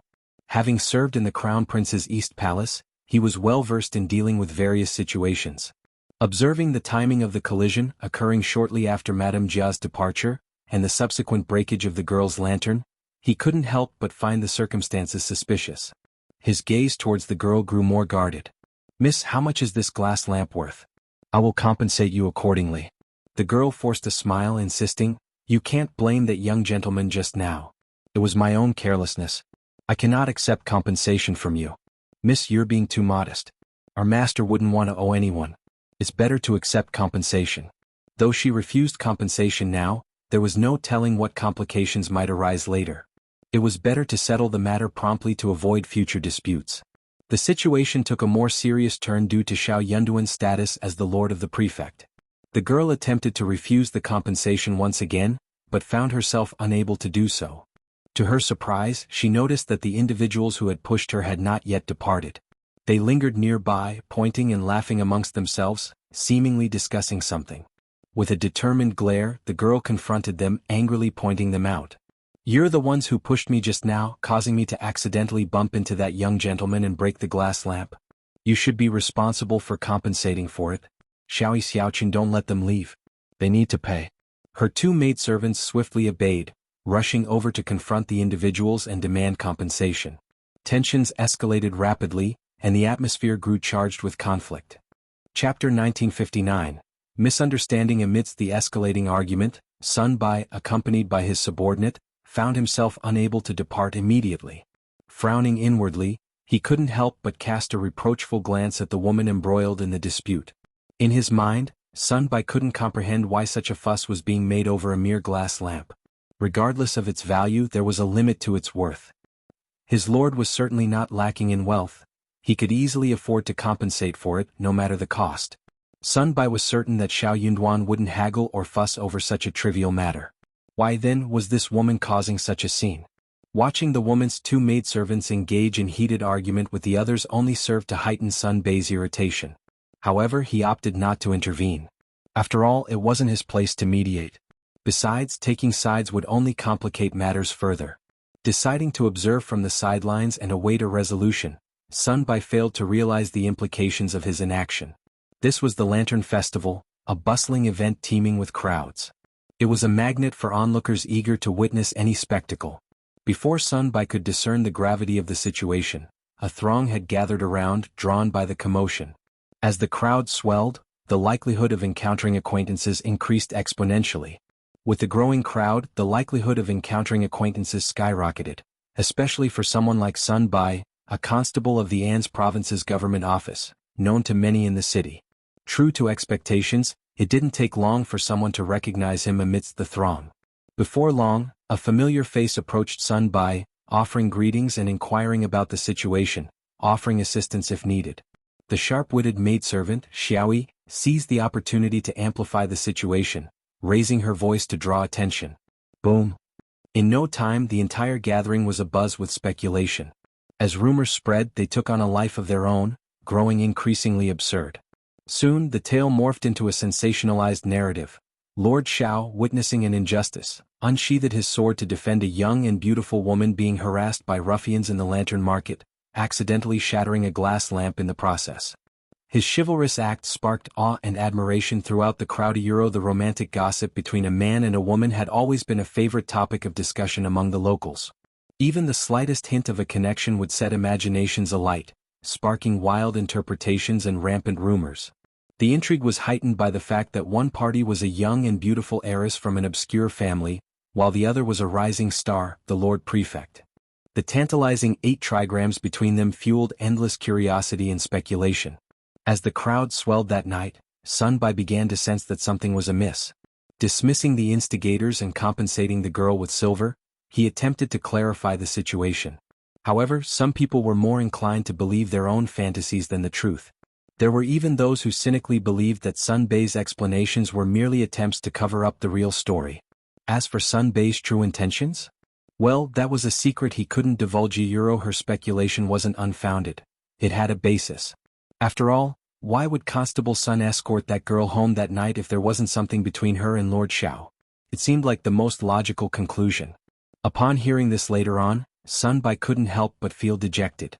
The girl had pleaded with him pitifully to accompany her home, citing fear of further harassment from the instigators. Faced with a vulnerable trio of women in the dead of night, Sun Bai found it impossible to refuse. Chapter 1960. Unexpected. If anything were to happen to that girl, it could potentially implicate Lord Xiao, making the situation difficult to explain. From Sun Bai's perspective, he had simply escorted her home, ensuring her safety with the presence of his subordinates and 2 acquaintances. He had believed it would be a straightforward task, but he hadn't anticipated the ensuing rumors. In reality, the moment the girl accidentally shattered the glass lamp on Xiao Yunduan, events spiraled out of his control. Both Xiao Yunduan and Sun Bai remained unaware of the rumors circulating about them. For Xiao Yunduan, it was a minor incident that he swiftly left behind, delegating to Sun Bai without further concern. As for Sun Bai, he too saw the night's events as uneventful and quickly moved on. With the demands of post-spring festival responsibilities looming, neither of them gave much thought to the incident thereafter. Thus, he found himself at a disadvantage. This was the unfolding narrative. Meanwhile, Qiao Xian and Mrs. Jia didn't linger long at the festival, as women typically didn't stay out late. By the time Qiao Xian returned home, Xiao Yunduan had already retired for the night, and Anan was sound asleep. The couple settled into their room, and the night passed without incident. With the conclusion of the spring festival, Xiao Yunduan was consumed with tasks like rice planting and road repairs, leaving little room for leisure. Given that the rice seeds had been provided by the government the previous year, Xiao Yunduan intended to continue his partnership with Yuezhing Xiao for this year's crop. However, no one could guarantee the same yield as last year. It was widely regarded as a stroke of luck, an anomaly in the Lord Prefect's favor. Qiao Xian recognized the importance of managing expectations moving forward. If the same level of prosperity from the previous year was expected again this year and beyond, disappointment and resentment among the people would inevitably arise. With this in mind, Qiao Xian decided against intervening in the rice production this year, including her own 60,000 mu of paddy fields. Upon returning from their hunting trip in Meili town, Xiao Yunduan and Qiao Xian had already conferred with Jia Heming and others regarding the road repairs, and the project was now officially underway. The infrastructure of An's province had languished for numerous years, leaving the roads to various towns in dire need of repair. In the 3 towns near the capital city, the road conditions were relatively better. However, as one moved further away from the capital, the road conditions deteriorated significantly. The 2 towns furthest away faced substantial challenges in transporting rice seeds and collecting taxes on public grain every year. The state of those roads was a constant headache for authorities. Xiao Yunduan agreed with his wife's perspective. He realized that if they aimed to prosper, they needed to prioritize road construction. Inadequate transportation infrastructure would hamper the exchange of goods, hindering commoners from bringing out specialty products for sale. Their own families' experiences underscored this point. To achieve prosperity, they needed to engage in commerce. Engaging in commerce didn't necessarily mean everyone becoming a merchant. Their family could sell various products like tea leaves, silver fungus, medicinal herbs, mushrooms, and fruits for profit. However, the lack of a reliable road network made buying and selling incredibly inconvenient. Following the 15th, Xiao Yunduan dispatched a reliable scribe to enlist locals familiar with the terrain to survey and record the land, laying the groundwork for road construction. Chapter 1961. Busy. Most of the road repairs involved filling in the original foundation and widening some sections. The overall layout remained largely unchanged, provided one was willing to endure hardship and adhere to provincial regulations. Manpower for road repairs was readily available through conscription, with nearby commoners providing the necessary labor force. The government historically employed this method whenever manpower was needed. However, the real challenge lay in financing the road repairs. Procuring materials such as stone, wood, sand, and essential medical supplies, particularly trauma medication, required significant funds. Additionally, providing daily meals for laborers was essential, as Xiao Yunduan insisted on ensuring they worked on full stomachs. Laborers engaged in physical work typically consumed large quantities of food, often requiring 5 or 6 fist-sized steamed buns each or even more to feel satisfied. Meeting these financial demands posed a considerable obstacle. While the state office's finances had improved somewhat, they were not yet affluent enough to freely allocate funds for such projects. Furthermore, the road repairs presented an opportunity to solicit donations from wealthy families and businessmen who stood to benefit the most from the improved infrastructure. Xiao Yunduan had been actively engaged in negotiations for contributions in addition to his regular duties. Meanwhile, Qiao Xian was equally occupied with her own responsibilities. She had plans to cultivate a variety of herbs, star anise, peppers, and fruit trees in large quantities this year. Ensuring the success of these endeavors required careful planning and execution, leaving her with a full schedule each day. Despite their busy lives, the couple still found moments to express their affection for each other and spend quality time with Anan. Unbeknownst to them, rumors were circulating widely among the elite families, but they had yet to reach the general public. As days passed swiftly, 5 days had already slipped by unnoticed. 5 days was enough to confirm the rumors in the public's heart. Xiao Yunduan and Xiao Xian did not come out to refute the rumors, and even those who did not believe it at first started to believe it. If Xiao Yunduan had taken action when the rumors first began to circulate, perhaps he wouldn't be so frustrated now. On this particular day, Mrs. Jia approached Xiao Xian with a hesitant demeanor, as if she had something to discuss. When Xiao Xian inquired with a friendly smile, Mrs. Jia hesitantly brought up the rumor she had heard. "I've heard a rumor that Lord Xiao has set his sights on the third daughter of the Lu family and intends to take her as his concubine," Mrs. Jia murmured. "They say the third daughter of the Lu family is gentle and kind-hearted, not one to stir up trouble. But with the Mei family's influence, Lord Xiao wouldn't dare disrespect his wife, would he?" Qiao Xian was taken aback, her mind reeling with disbelief. The third daughter of the Lu family? How is she connected to the Mei family? And my husband liking her? Where on earth did you hear such nonsense? Qiao Xian found the idea preposterous. While it was true that wealth could sometimes change a person, there had to be some indication, some shift in behavior.